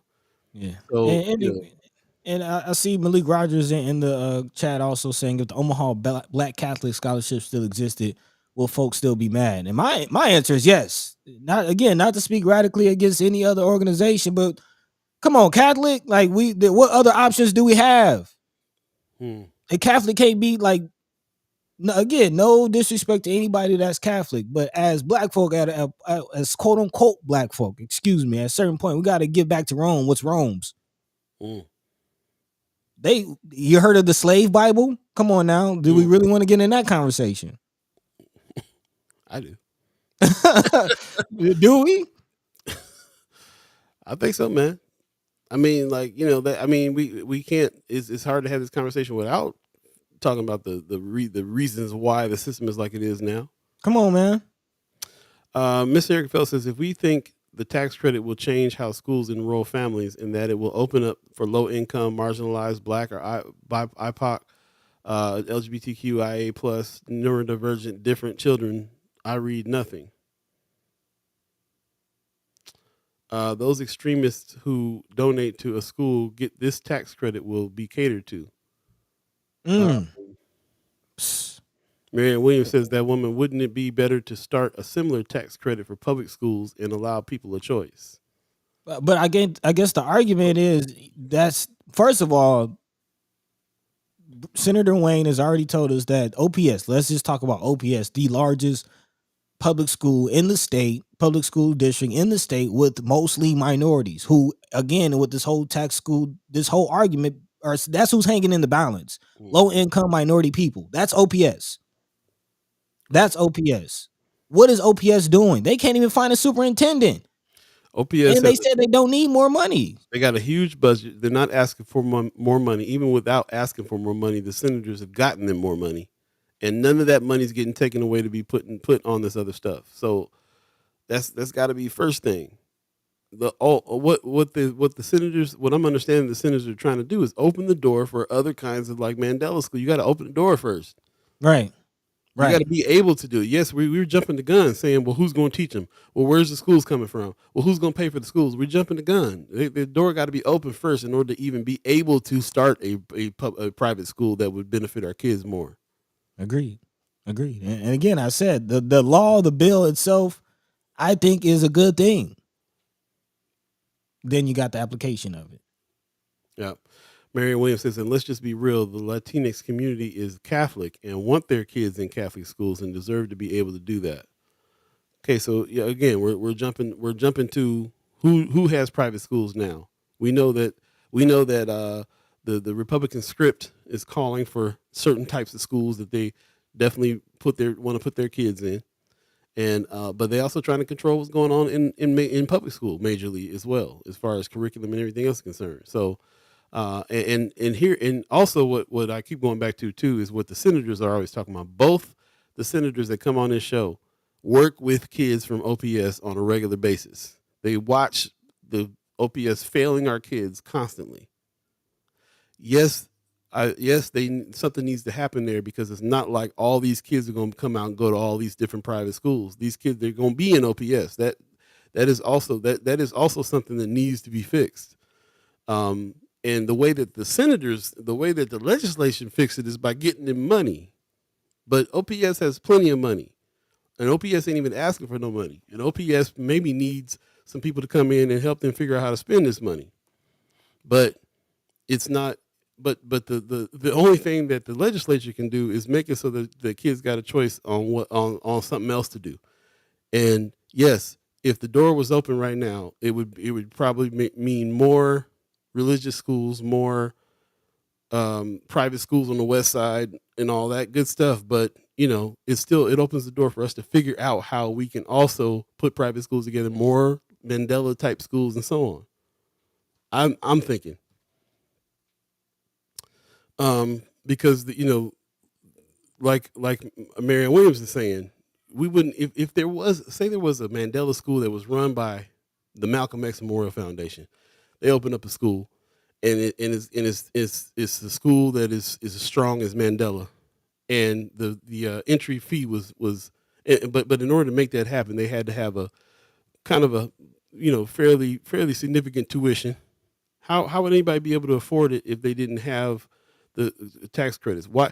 It's the same thing to me, like with childcare. Miss Erica Felt is always talking to Miss Erica Felt and Miss Gwen Easter is always talking about they bringing these places in that you can send your kids to for free. So how is a 1 or 2 facility child care facility be able to survive that? They gotta charge in order for people to come there. And if the people got a choice to go somewhere else, even if it's not the ideal place, they might not have the money for it and got to send them to this. So in school, you send your kids to private school if you have the money. If your public school is not working for them, what option do you have? You don't have any options, but just to take them out and homeschool them. But you probably got to work and can't do that. So like, that's my whole point. If public school just ain't gonna work, then what? Marianne Williams says, I'm Episcopalian, and I would love to out my kids in an Episcopal school. It comes down to money, and Catholic Church has it now. Opening it up to others is good, in my opinion. Von Chapman in the chat is saying, money is not the problem at OPS. The problem is how that money is being misused. Yes. Brother Knight said the solution to funding is simple yet complicated. Yeah. Yeah, I can see that. Brother Roger says, get some of the old board members on the show for them to explain how OPS got to the state it is currently in. This is not an overnight issue. I'd rather get some people on the board that's going to tell us what they're going to do next. Some current people. That woman says millions was put into pushing this from the same people we stay fighting. The same people that think CRT is in schools and teaches children masturbation. It in idea, it's great, but it wasn't written correct. Okay. Yeah, and that's a good point though. I agree with that point that millions of dollars is being put in, by people who are fighting CRT, and that type of mess. Yeah, that's true. But again, I mean, you can't be scared of that. You got to have the door open for you to be able to. Now we just need to concentrate on how we need to start. We need to get more private schools in our area that are, you know, that Mhm. give people a choice. I can't get past that point right there. Damage is already being done on both fronts Yeah. without the door open to be able to open up a school if we got to it. Kimmer Snipes says gotta get both sides even if we aren't fans. Very true. Yeah. Obviously, I want choice. Miss Erica Phelps saying I looked into Talbot and sent Boogie to free what is that Freedale Friedel. for 2 years, but this bill wasn't written for the greater benefit. You so that means you sent Boogie to some private schools. Does that mean did you have to pay for that? Is that like is that what we're talking about here? Is being able to afford putting him in places that you wanted to?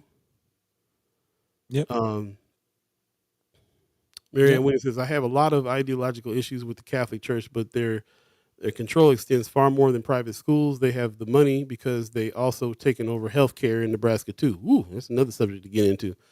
Amy H. Dot says this bill opens the door for more opportunities to be created. This also provides more tax breaks for the wealthy. Erica's right. No guaranteed scholarships will be dealt out equitably. Right. I mean what kind of I was saying what I'm saying. You know what I mean? Like the bill itself in the letter of the law is cool, but again, who's going to take advantage of it? Who's going to benefit from it? And I think we're all agreeing that the people who are already in position to benefit from it will benefit from it, and the situations and institutions that are already set up will benefit from it. And those are that still is not solving the issue, Well, basically. well, here's something. Is Mandela solving anything in the black community? Wanda Lewis says philanthropist, I can't say the word today, will run these private schools. Nelson Mandela is a tax write-off for the Logiers. It wouldn't be any different than those who oversee the independent youth center programs.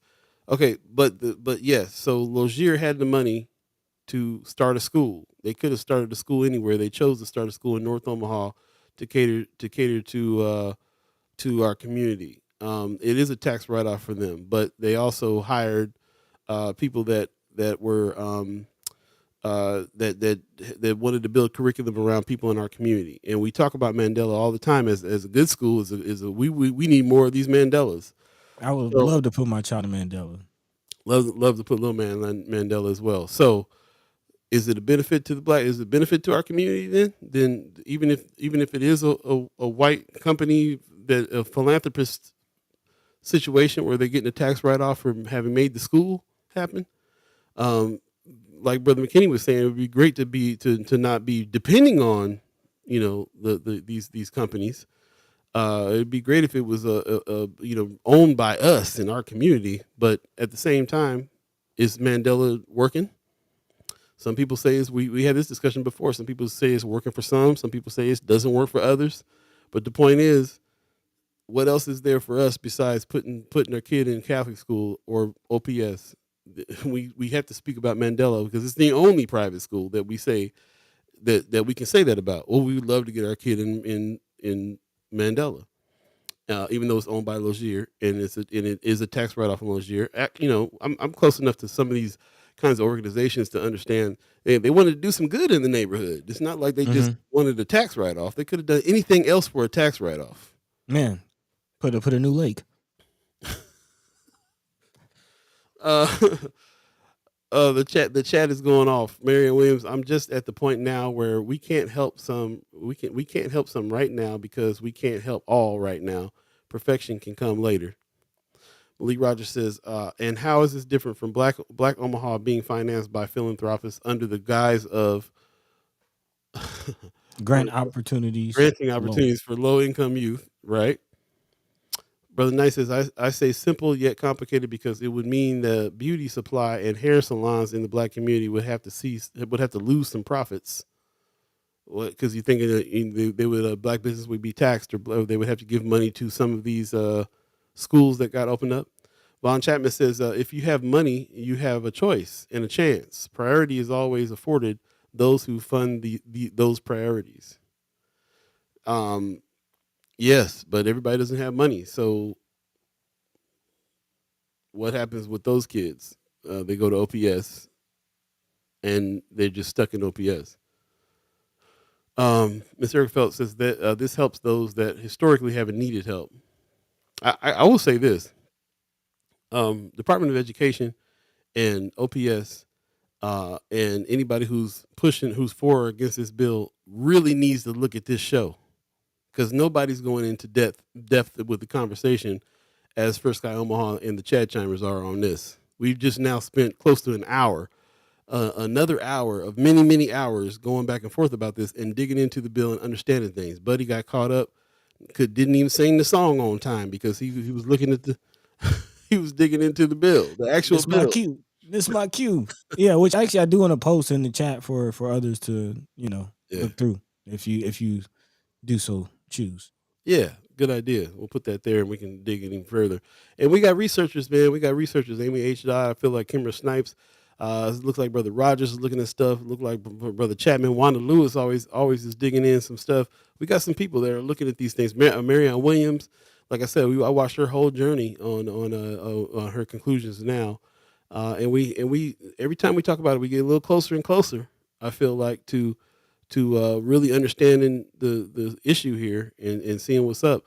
I'm real turned off by these cats walking around with these clipboards trying to get everybody to sign something. Man. As a matter of fact, was you with me? We were somewhere where yeah, we were getting coffee, man, just trying to have a business meeting, trying to conduct some business, and bro just walked up with the just straight up interrupted. man. And the thing is, he hit Houston outside already, and he was like, "No, I'm good."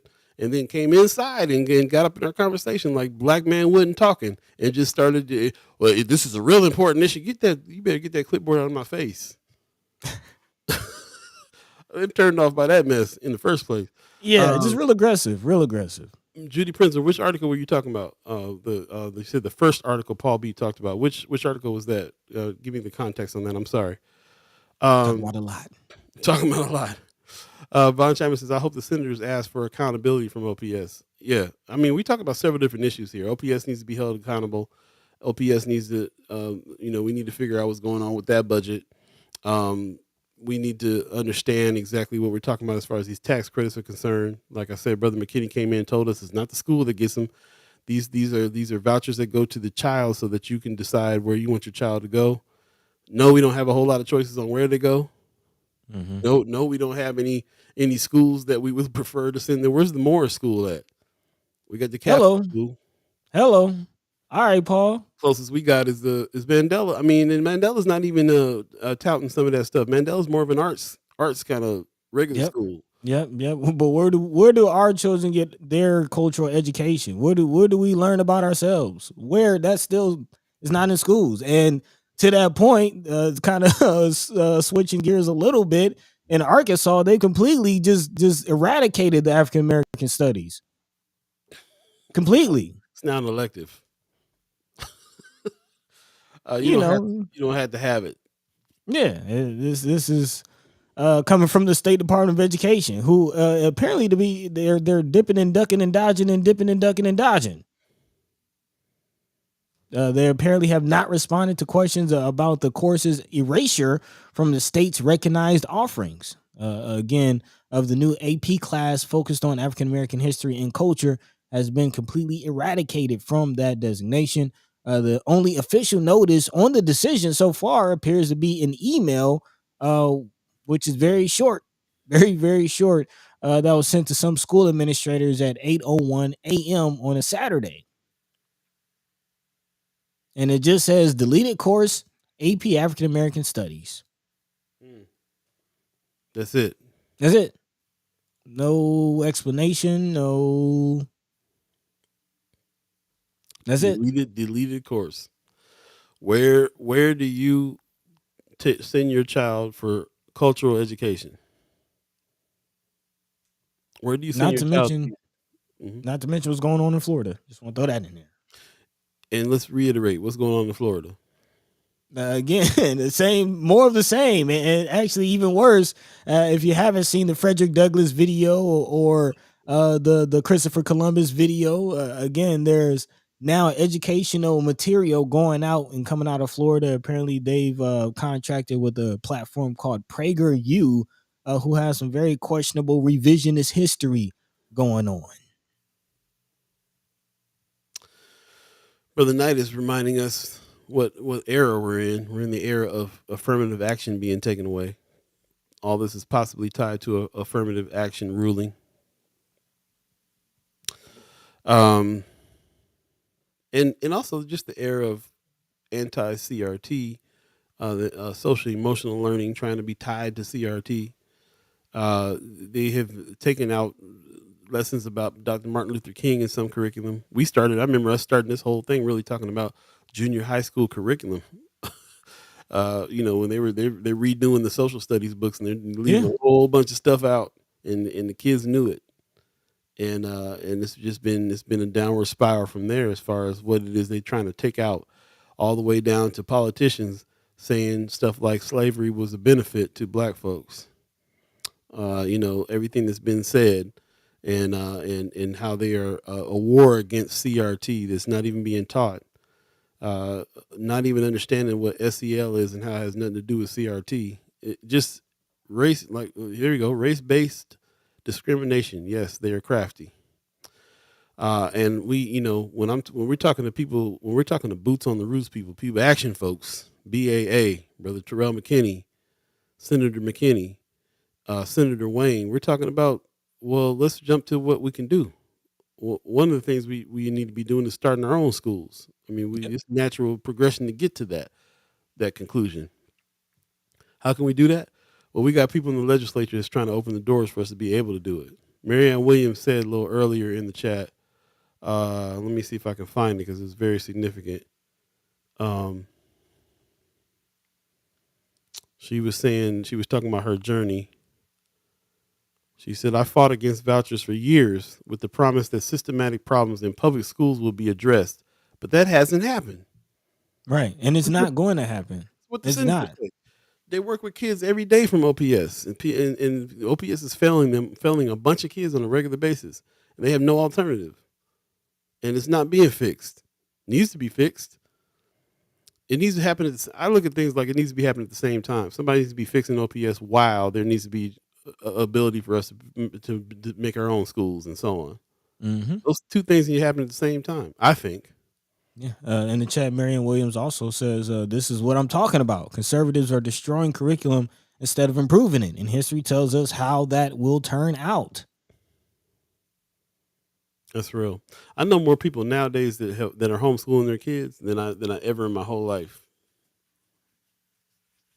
And it wasn't, and part of it was I got to Nebraska and realized that a lot of Christian white folks in the rural communities are taking their kids out and homeschooling them. There's like a whole homeschool community of people, and that was the first inclination of that. But now it's in my community. My community, I know more people in my community that's homeschooling now than ever before, because we're all feeling we're all feeling this.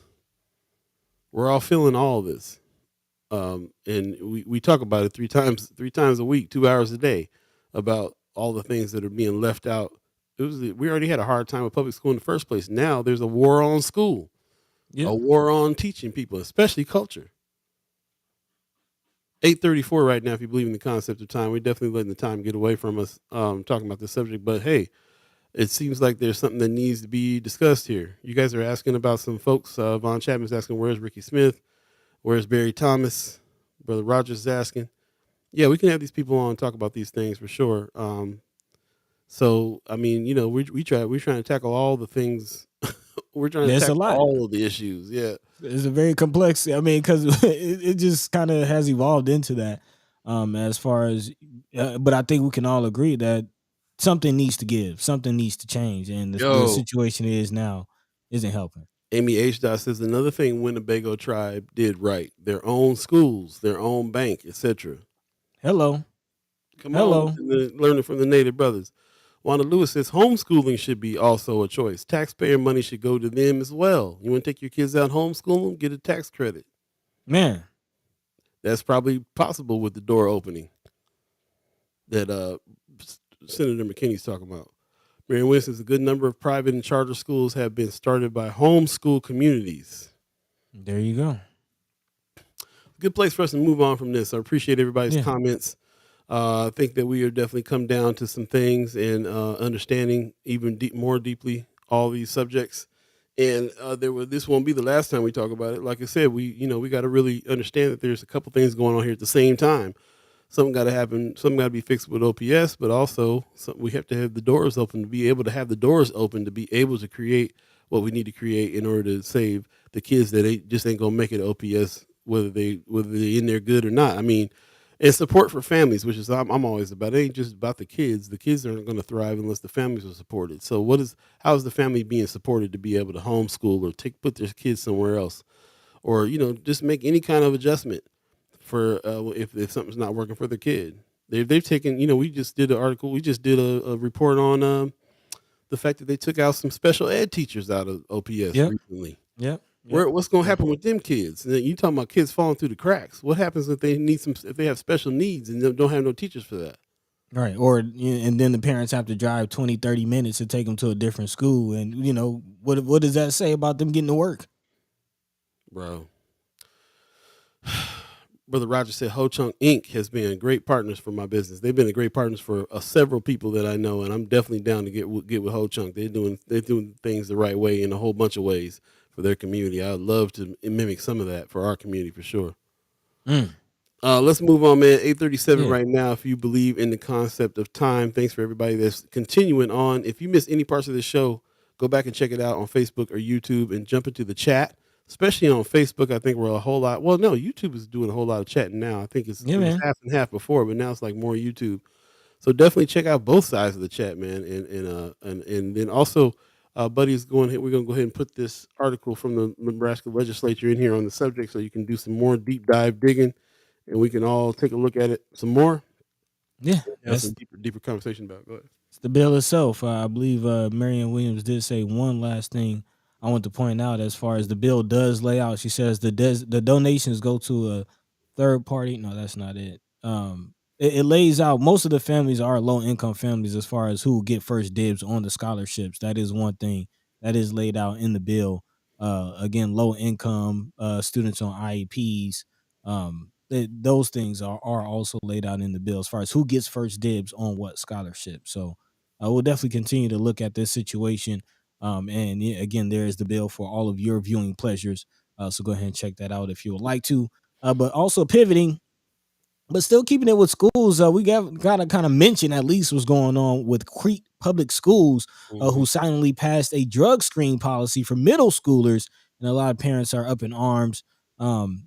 And it's actually middle school and high schoolers for anyone who wants to participate in any sports or activities in school. And also, here's the interesting part: want to park in the school's parking lot. So again, if you're in high school and you want to park in the parking lot, apparently you got to pass a drug test, which is a little questionable. Let's call it what it is. Why? Why? They especially for majority Latino school. I just want to throw that in there. There you go. There you go. Actually, 63% of Crete High School is Latino. So, yeah. We've talked about many times, specifically as far as what certain drugs and perception are tied to certain ethnic groups and why marijuana is called marijuana and the whole propaganda that was behind the naming of it. And again, why? Why? Is a big question, and that's a question that a lot of parents are asking. Actually, this is an article from Seeing Red, Nebraska. It says, if you are one of those parents thinking my kid doesn't do drugs, why should I care? We need you to understand that we are all harmed by police and surveillance culture. This policy will disproportionately affect kids of color, giving white parents a clear path to not give a care because they don't think their kids will be harmed. But this policy harms everyone, whether you think it will affect your kid or not. That the school board is rolling this out as a surprise just 2 days before school starts. Again, this was a silent decision, but there is absolutely no parental consent involved. The only way to opt the child out of this is to forbid them from any extracurricular activity and forbid them from using their state-issued driver's license on school grounds. So, again, why. And we're getting into police culture, which is a whole nother other conversation. But what say you? Mm-mm. Yeah, I'm gonna leave it to the chat on that one, man. I mean, you Yeah, already know yeah, how I yeah, feel yeah. about policing. And I think, paternalism. yeah. I mean, it's and just all of that, man. Just drug testing culture, just the whole thing, the paternalism. Them flexing muscle. You can't use your driver's license on it on school grant, so you can't park. Just it seems if that's not the way to curb what you're trying to curb. That's not the way to help any. That's not gonna help kids. It don't make no sense, man. Let me know. Our brother Nice is going to leave a gem here. If you want to counter the elimination of race-based laws, you have to counter that with a race-based law which establishes specific racial enslavement. Interesting. Hmm. This the issue comes up all the time too. Especially like that's why I said this is the high school is majority Latino, and so that is part of the conversation when you're talking about bringing any kind of policing in for anything. Power and racism go hand in hand, Brother Chapman said. There you go. There you go. Moving along though, just about 2 minutes left in the show. I Yep, definitely yep. want to dive into this housing situation, another hot topic conversation here on the show, and yet another housing residential area apartment complex bites the dust. Man, residents at an apartment complex near Saddle Creek and Lafayette were given just under a week to vacate their homes. This coming from City of Omaha Chief Housing Inspector Scott Lane, who recently spoke with Channel 3 News over the phone, saying that the reason for the shutdown is that it's an incredibly unsafe and unhealthy environment for people to live in, according to a resident account.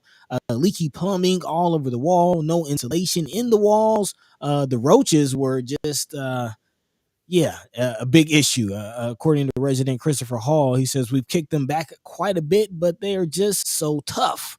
All main entry handles apparently were also broken, which means that anyone can enter the building at any time.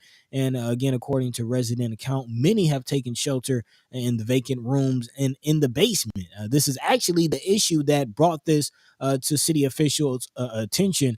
Apparently there was a vacant room that some homeless person or someone just passing through stopped in and ultimately started a fire. And again, that fire led to officials investigating the situation and finding the conditions that they found. And the issue that we're having with it here at First Sky Omaha is not only the amount of time that residents were given. Again, they were right now they can't live in the area, but they're being given 2 weeks to gather their belongings, and apparently there are relocation services being provided.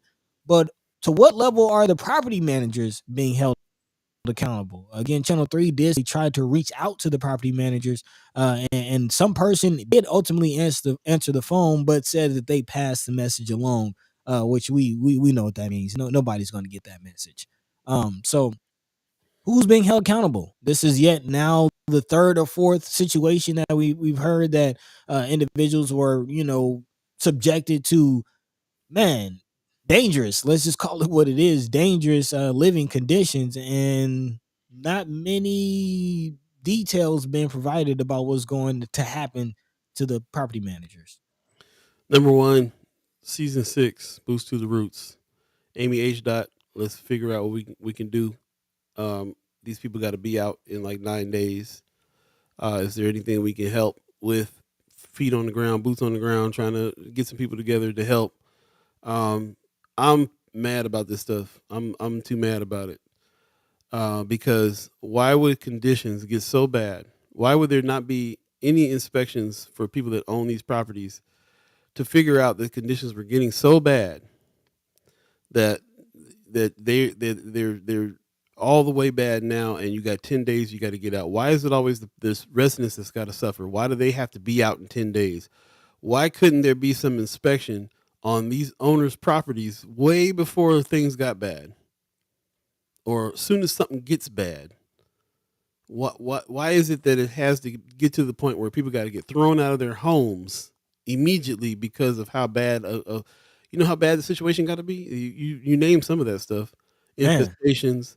Dale Clark or whatever that place was over there. They had roofs caving in. They had stuff that had been messed up for years. Mold.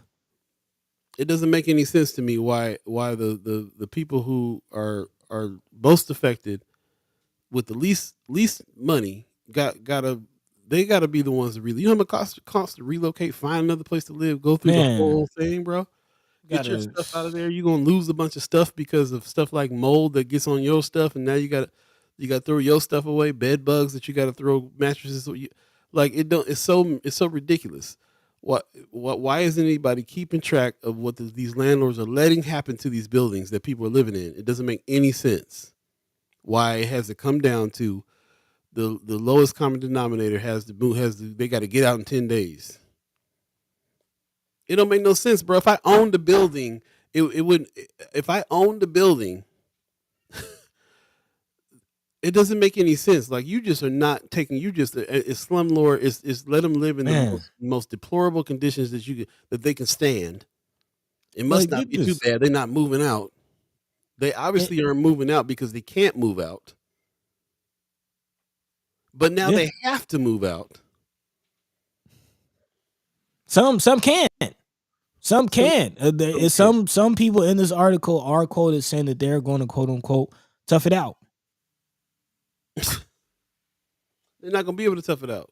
Authorities, look what happened at Dale Clark. I remember going up Lake Street and they had the yellow tape across the street because they wouldn't let nobody pass because they were kicking people out. They were throwing them out. They won't be able to tough it out. If the city comes in and says your building is done, Yeah, you have to leave. yeah. So they're on the street. Miss Erica felt at Legacy Crossing there was failed inspections for years. Both the fire marshal and city planning wanted to give the owners a chance, quote unquote, even after the owner stated why they wouldn't repair. And see, this is what I was gonna say is kind of like just the kicker to me. Like, let you own a car with a headlight that's out or a tail light that's out. Let you leave a disabled vehicle on the side of the road for 5 minutes. Let an able vehicle that got bad registration on the side of the road for 5 minutes. They treat you like you killed somebody. Like you the biggest criminal in the world, but all these slumlords that are actually potentially killing people have to deal with these deplorable health conditions. Wanda Lewis said, hopefully planning for any mass eviction will be done before the dead of winter. Ain't nobody planning for this massive. My point is nobody planned for this eviction. They just got to be out Man, in 10 days. Where's the black? Here's Brother Rogers. Where's the black Omaha community groups and churches? Everybody claiming to do community work and outreach, and nobody knew. These places are also in areas with associations nearby. Where were they? This is season 6. Boost to the roots. One of the things that we can do is call some of these churches. what you doing? They reading the same articles we reading. What's gonna happen in 10 days here? What you doing? Where are these people going? How come that's not in the article? What's the plan for these people? Man, solutions journalism. That's actually one of the one of the classes we will be teaching in our content creators camp. Solutions journalism. Because yeah, we got to find solutions. We can't just be talking about the who, what, where, when, why.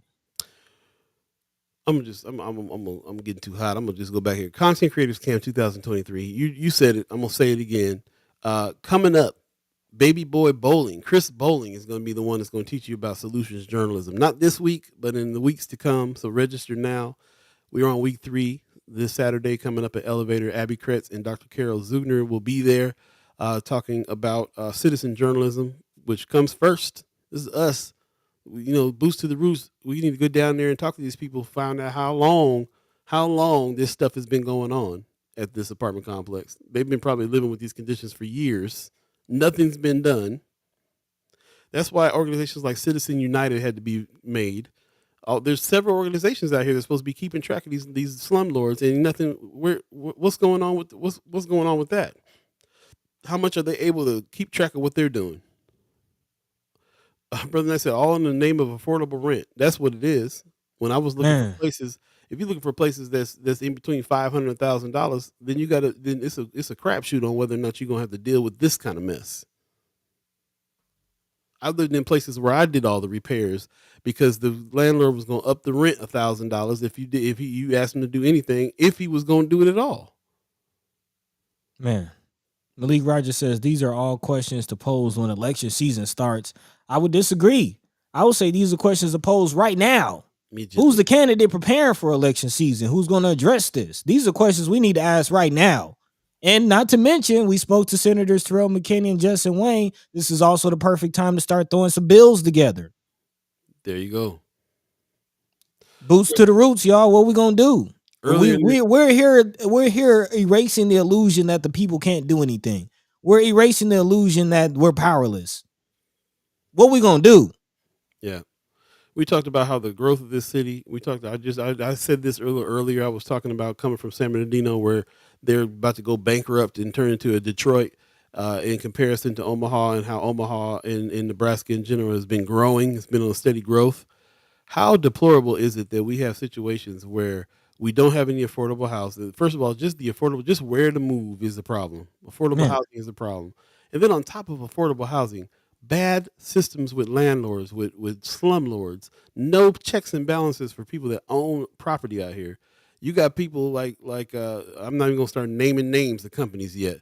You got people out here that own properties that are letting people live in deplorable conditions. They're not being checked. And stuff gets so bad that somebody from the city got to come down and see it and be like, we got to shut this building down. And where the city been? To your point, why do y'all got to come at the last hour? Where are you at?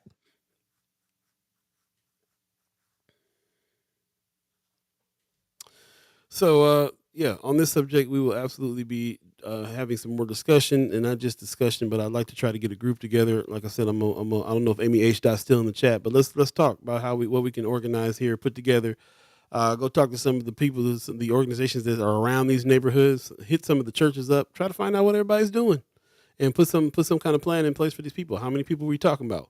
How many families are going to get displaced? We've seen it happen before, man. Our community had to come out with rented trucks. Our community came out and rented U-Hauls and stuff to help people get out of certain areas when this went down. But I'm sick of having to have it. I mean, I'm just tired. It don't make no sense, man. 10 days, you got 10 days to get out. I wish somebody would come.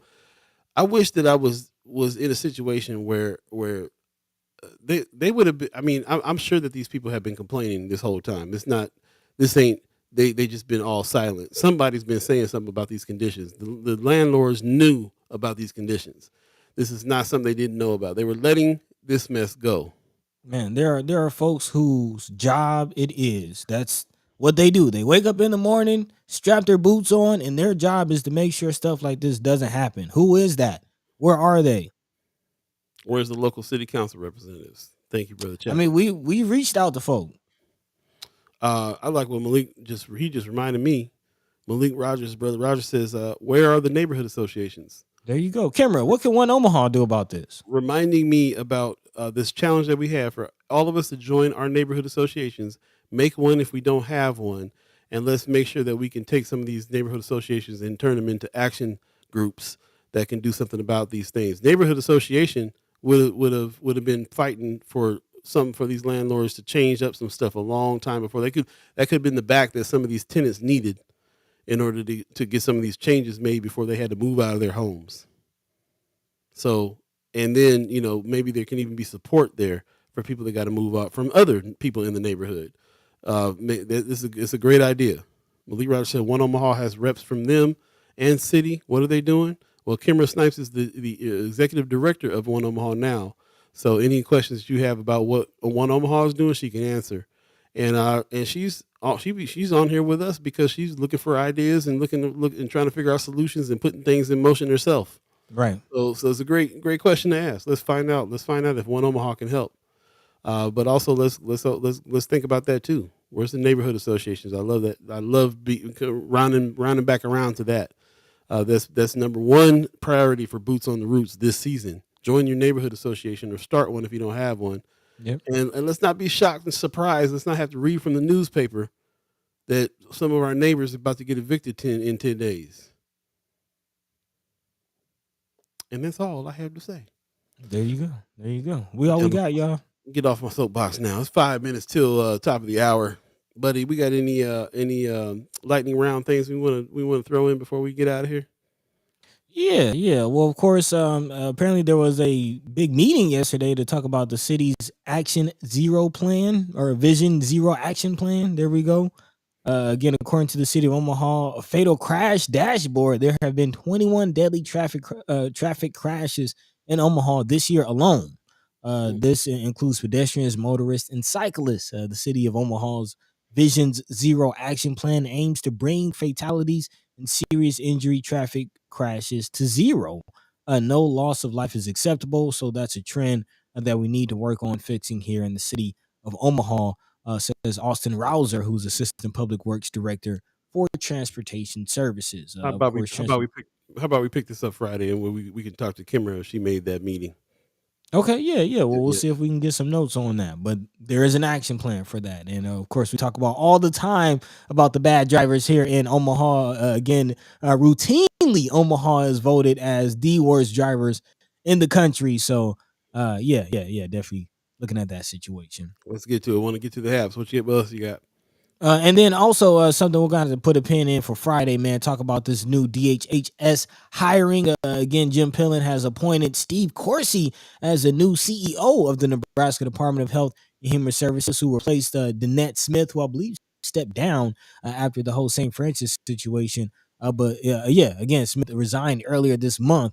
And now Corsi is being wrapped up in some questionable past activities, I guess you could say. Again, Corsi was recently the Missouri Department of Social Services and Wyoming Department of Family Services head, and now is being wrapped up in some very controversial allegations as far as some purchases of child restraint chairs and a couple other things. So yeah, we'll definitely have to come back to that one in a later show.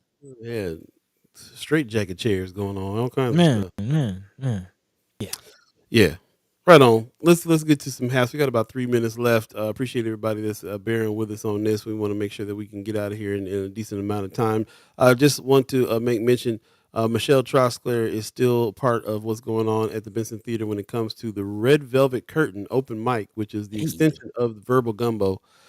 This is happening tomorrow night. That's August 17th at 8 o'clock over at Benson Theater. Go to bensontheater.org for tickets. Oh, no, actually, this is a free event, so you can come on through and bring your poetry because this is an open mic. You can come up and do your poetry, do your rap. If you got a music thing happening, you can do that. They do it all here at Red Velvet Curtain Open Mic. And this week, we're going to be featuring artist Sand. She's a local artist that's been doing a whole lot of stuff. She's going Man. to do her solo thing tomorrow, so definitely come check that out. It's a free show. Check us out tomorrow. We really appreciate everybody that's coming by. I know that earlier we were talking about this documentary here that ABC News put out that's on Hulu, Sound of the Police. Whoop, whoop. Whoop whoop! They're talking about our brother Amir Locke. That he's a major part of this one. But then Buddy was reminding me that there's a whole other one called No Man. Knock No Charge, the Amir Locke story. So I'm looking for where you can see this. But be on the lookout for this. Take this note down here. It's called No Knock No Charge with a question mark. The Amir Locke story. If you have any information on where we can be able to see this, let's look it up. Maybe we'll talk to Brother Sherman Wells. He probably would know. Mm-hmm. Most definitely. And then last but not least, of course, I got to say this again. Content Creators Camp is happening. It's happening this Saturday. This will be week 3. We'll be back at the Elevator Spaces, 1402 Jones Street in Omaha. This week's instructors, Abby Kretz, who's a citizen journalist and part of the Documenters program. Also, Dr. Z will be back and talk to us again, too. For those of you who missed Dr. Z a little while ago, man, she wealth of knowledge, and you definitely want to come check it out.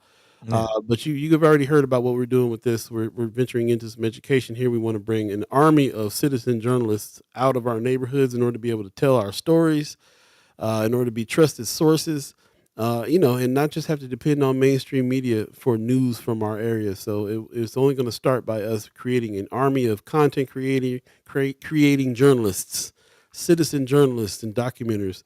And so this is some training for that. We're having a good time, man. This is almost like some kickbacks that we're having here. So go ahead and sign up and come on through. We're on week 3 right now, and the next one will be Saturday, August 19th. Is coming up Saturday. And I think I got the wrong. Yep. I'll have to go ahead and put in the registration there, but I'll put the registration in the chat before we get out of here. But please sign up. We'd love to see you. Yeah. Come Be a through. great thing. Come through. That is about it right now. It's 9:00. If you believe in the concept of time. Oh, gotta mention, man. We keep on forgetting to mention Afrofest 2020. Yes. This is their Yes. 5th year, and they have thousands of people out there for Stinson Park. It's been an extensive thing I've watched grown over time, and it's happening. Put this on your calendars for Saturday, September 2nd, and get ready to be out there because it is one of the best times I have in Omaha. And the African community here is so deep and so beautiful and so diverse, and the food. Big man got to talk about how good the food is, bro. I'll be in a Plankton. food coma after I get done eating in them trucks. Man, rice jollof. Oh, stop it! Man, I'm hungry man, right now, man. man. So yeah, put this on your calendar. This will be the 5th annual Afrofest Omaha is coming up September 2nd. Love to have Judy on to talk about what's going to happen there because they always got something Man. special going on. Have to Yeah, reach shout out out to to her. Judy. Yeah, shout out to all of you as well, man. As a matter of fact, I think I saw where did I see my brother at in the chat real quick? Jazari Kowal is here. He says Yeah. straight jacket chairs. Yeah, man, Yeah, we crazy. can talk about it on Friday. Tune in. Definitely talk about it. Thanks for everybody that's joined us here. We had an agreement to get done at 9:00, so we're gonna try to stick to that as close as we can. But thanks again for everybody who is joining us. And if you miss any parts of this show, you can go back and watch them on YouTube or Facebook. And share the show on your page, man. Let more people check this out. Get more people in to have these discussions. Can't tell you how much I enjoy speaking with you guys on all these things and working these things out. This is some of the best discussions that I've probably ever had in my life. That I'm having with you guys here on First Sky Omaha. So we get deep. We stay on topic. We throw a bunch of things out there. We try to see the big picture, and we try to all get on the same page, or we try to respectfully talk to each other when we disagree on it. And at least find some understanding. I mean, there's some really profound things going on with communication with this show. I hope that you guys realize it the way that we do. So with that said, we're going to go ahead and get out of here. Buddy, you got some words for the people? Yeah, man. As always, man, I really appreciate, whether we agree or not, the ability for everyone to share their thoughts and, have their opinions, and for everyone, even when you disagree, to still respect each other's opinion. Nobody's, being called out of their name or anything. Let's just, keep the subject. So we appreciate that. Paul always says it, man. We have the dopest chat. So we appreciate you. We appreciate the ghost listeners. Even if you're not in the chat, please push this conversation. Just ask your folks, like, did y'all even know this was going on? Miss Erica Feld definitely said something very profound as far as people just trying to survive. She said many low income renters don't have time nor energy to participate in neighborhood associations. They're busy surviving. Many of these apartments are mostly rented neighborhoods. So again, a lot of the people who are mostly affected by what we're talking about don't have the time to even wake up this early to watch. They tired from working the graveyard shift. You know what I'm saying? Even Already watch at this work. show. Right. Are already at work on their second job. You know what I'm saying? So please, y'all, even if you're not engaging in this conversation, we know y'all listening. We see the numbers. Spread the conversation. Tell your people about what's going on in this community, because there's a lot that we just don't know, and we can only, reach so many people. So again, thank y'all. We appreciate you. We love you. We're going to keep doing what we do. But in the meantime, between time, please do what you do it safely, and catch us on the flip, man. Next Friday, or this upcoming Friday, same time, same place. Paul B, take it away. Ms. Erica Feld says, great show. Appreciate all the conversations this morning. Gave me homework to dig into and learn more. Be good to yourselves. Drink water. Direct your attitude to make your week. I like that very much. Thank you very much. We really appreciate that. Also, Pop says, a great show. See everyone on Friday. Much love, one and all. Heard that. Thank you, Pops. And everybody else that I'm missing out, thank you for all the kind words and for all your comments. It's really, really a pleasure to be able to have these discussions with you. I want to give thanks to the Omaha tribe elders for allowing us to be on this land and speak while we're here. I want to give a shout out to our elders for allowing us to speak before them. And I want to give a shout out to you, the chat chimers, allowing us to speak with you. This is why we do this. So we really appreciate everybody that's doing it. Also, all the people that are reoccurring members and sponsors of the channel, really appreciate you as well. The $10 people, the $25 people, the $50 people. If you, this is how we keep these things going, and this is how we can expand into doing some training and maybe help with some boots on the roots. So tell a friend, tell a friend, tell a friend. create, ask your friends to come and donate to the cause. Go to firstsky.omaha.com, hit the donate button, become a reoccurring member if you're not already. And like Mayor Sanchez says, please hit the like and subscribe there. Miss Erica Felt also is asking for you to like this show if you appreciated this stuff. So I really appreciate that. And for all of you that are going to the Content Creators Camp on Saturday, I will see you there. Mama God says, I love First Sky. We love y'all too. Appreciate y'all very much. I can't wait to see everybody there, man, on Saturday at the elevator. You'll be receiving a newsletter with some instructions and some things, just like every week. Just reiterating that we're going to be at the elevator again on Saturday and who the instructors are. So stay tuned for that. Look out for that. And if you ever want to, join that, because we're really getting ready to fire up these newsletters a lot, just drop your email address over at info@firstskyOmaha.com, and we'll go ahead and put you on the list so you can get those too. Marianne Williams says, another great show. Thanks, First Sky. Thank you. Couldn't do it without y'all. Appreciate you very much. You guys have a great couple of days. It's supposed to be hot today, 90 degrees. So watch out for your pets. Watch out for the old. Make sure that the elderly have their air conditioners working and all that good stuff. It's going to be a warm one. And take care of yourselves, and we'll see you Friday. Peace. By the way, Vanglorious, this is protected by the red, the black, and the green. At the crossroad, with the key. By any means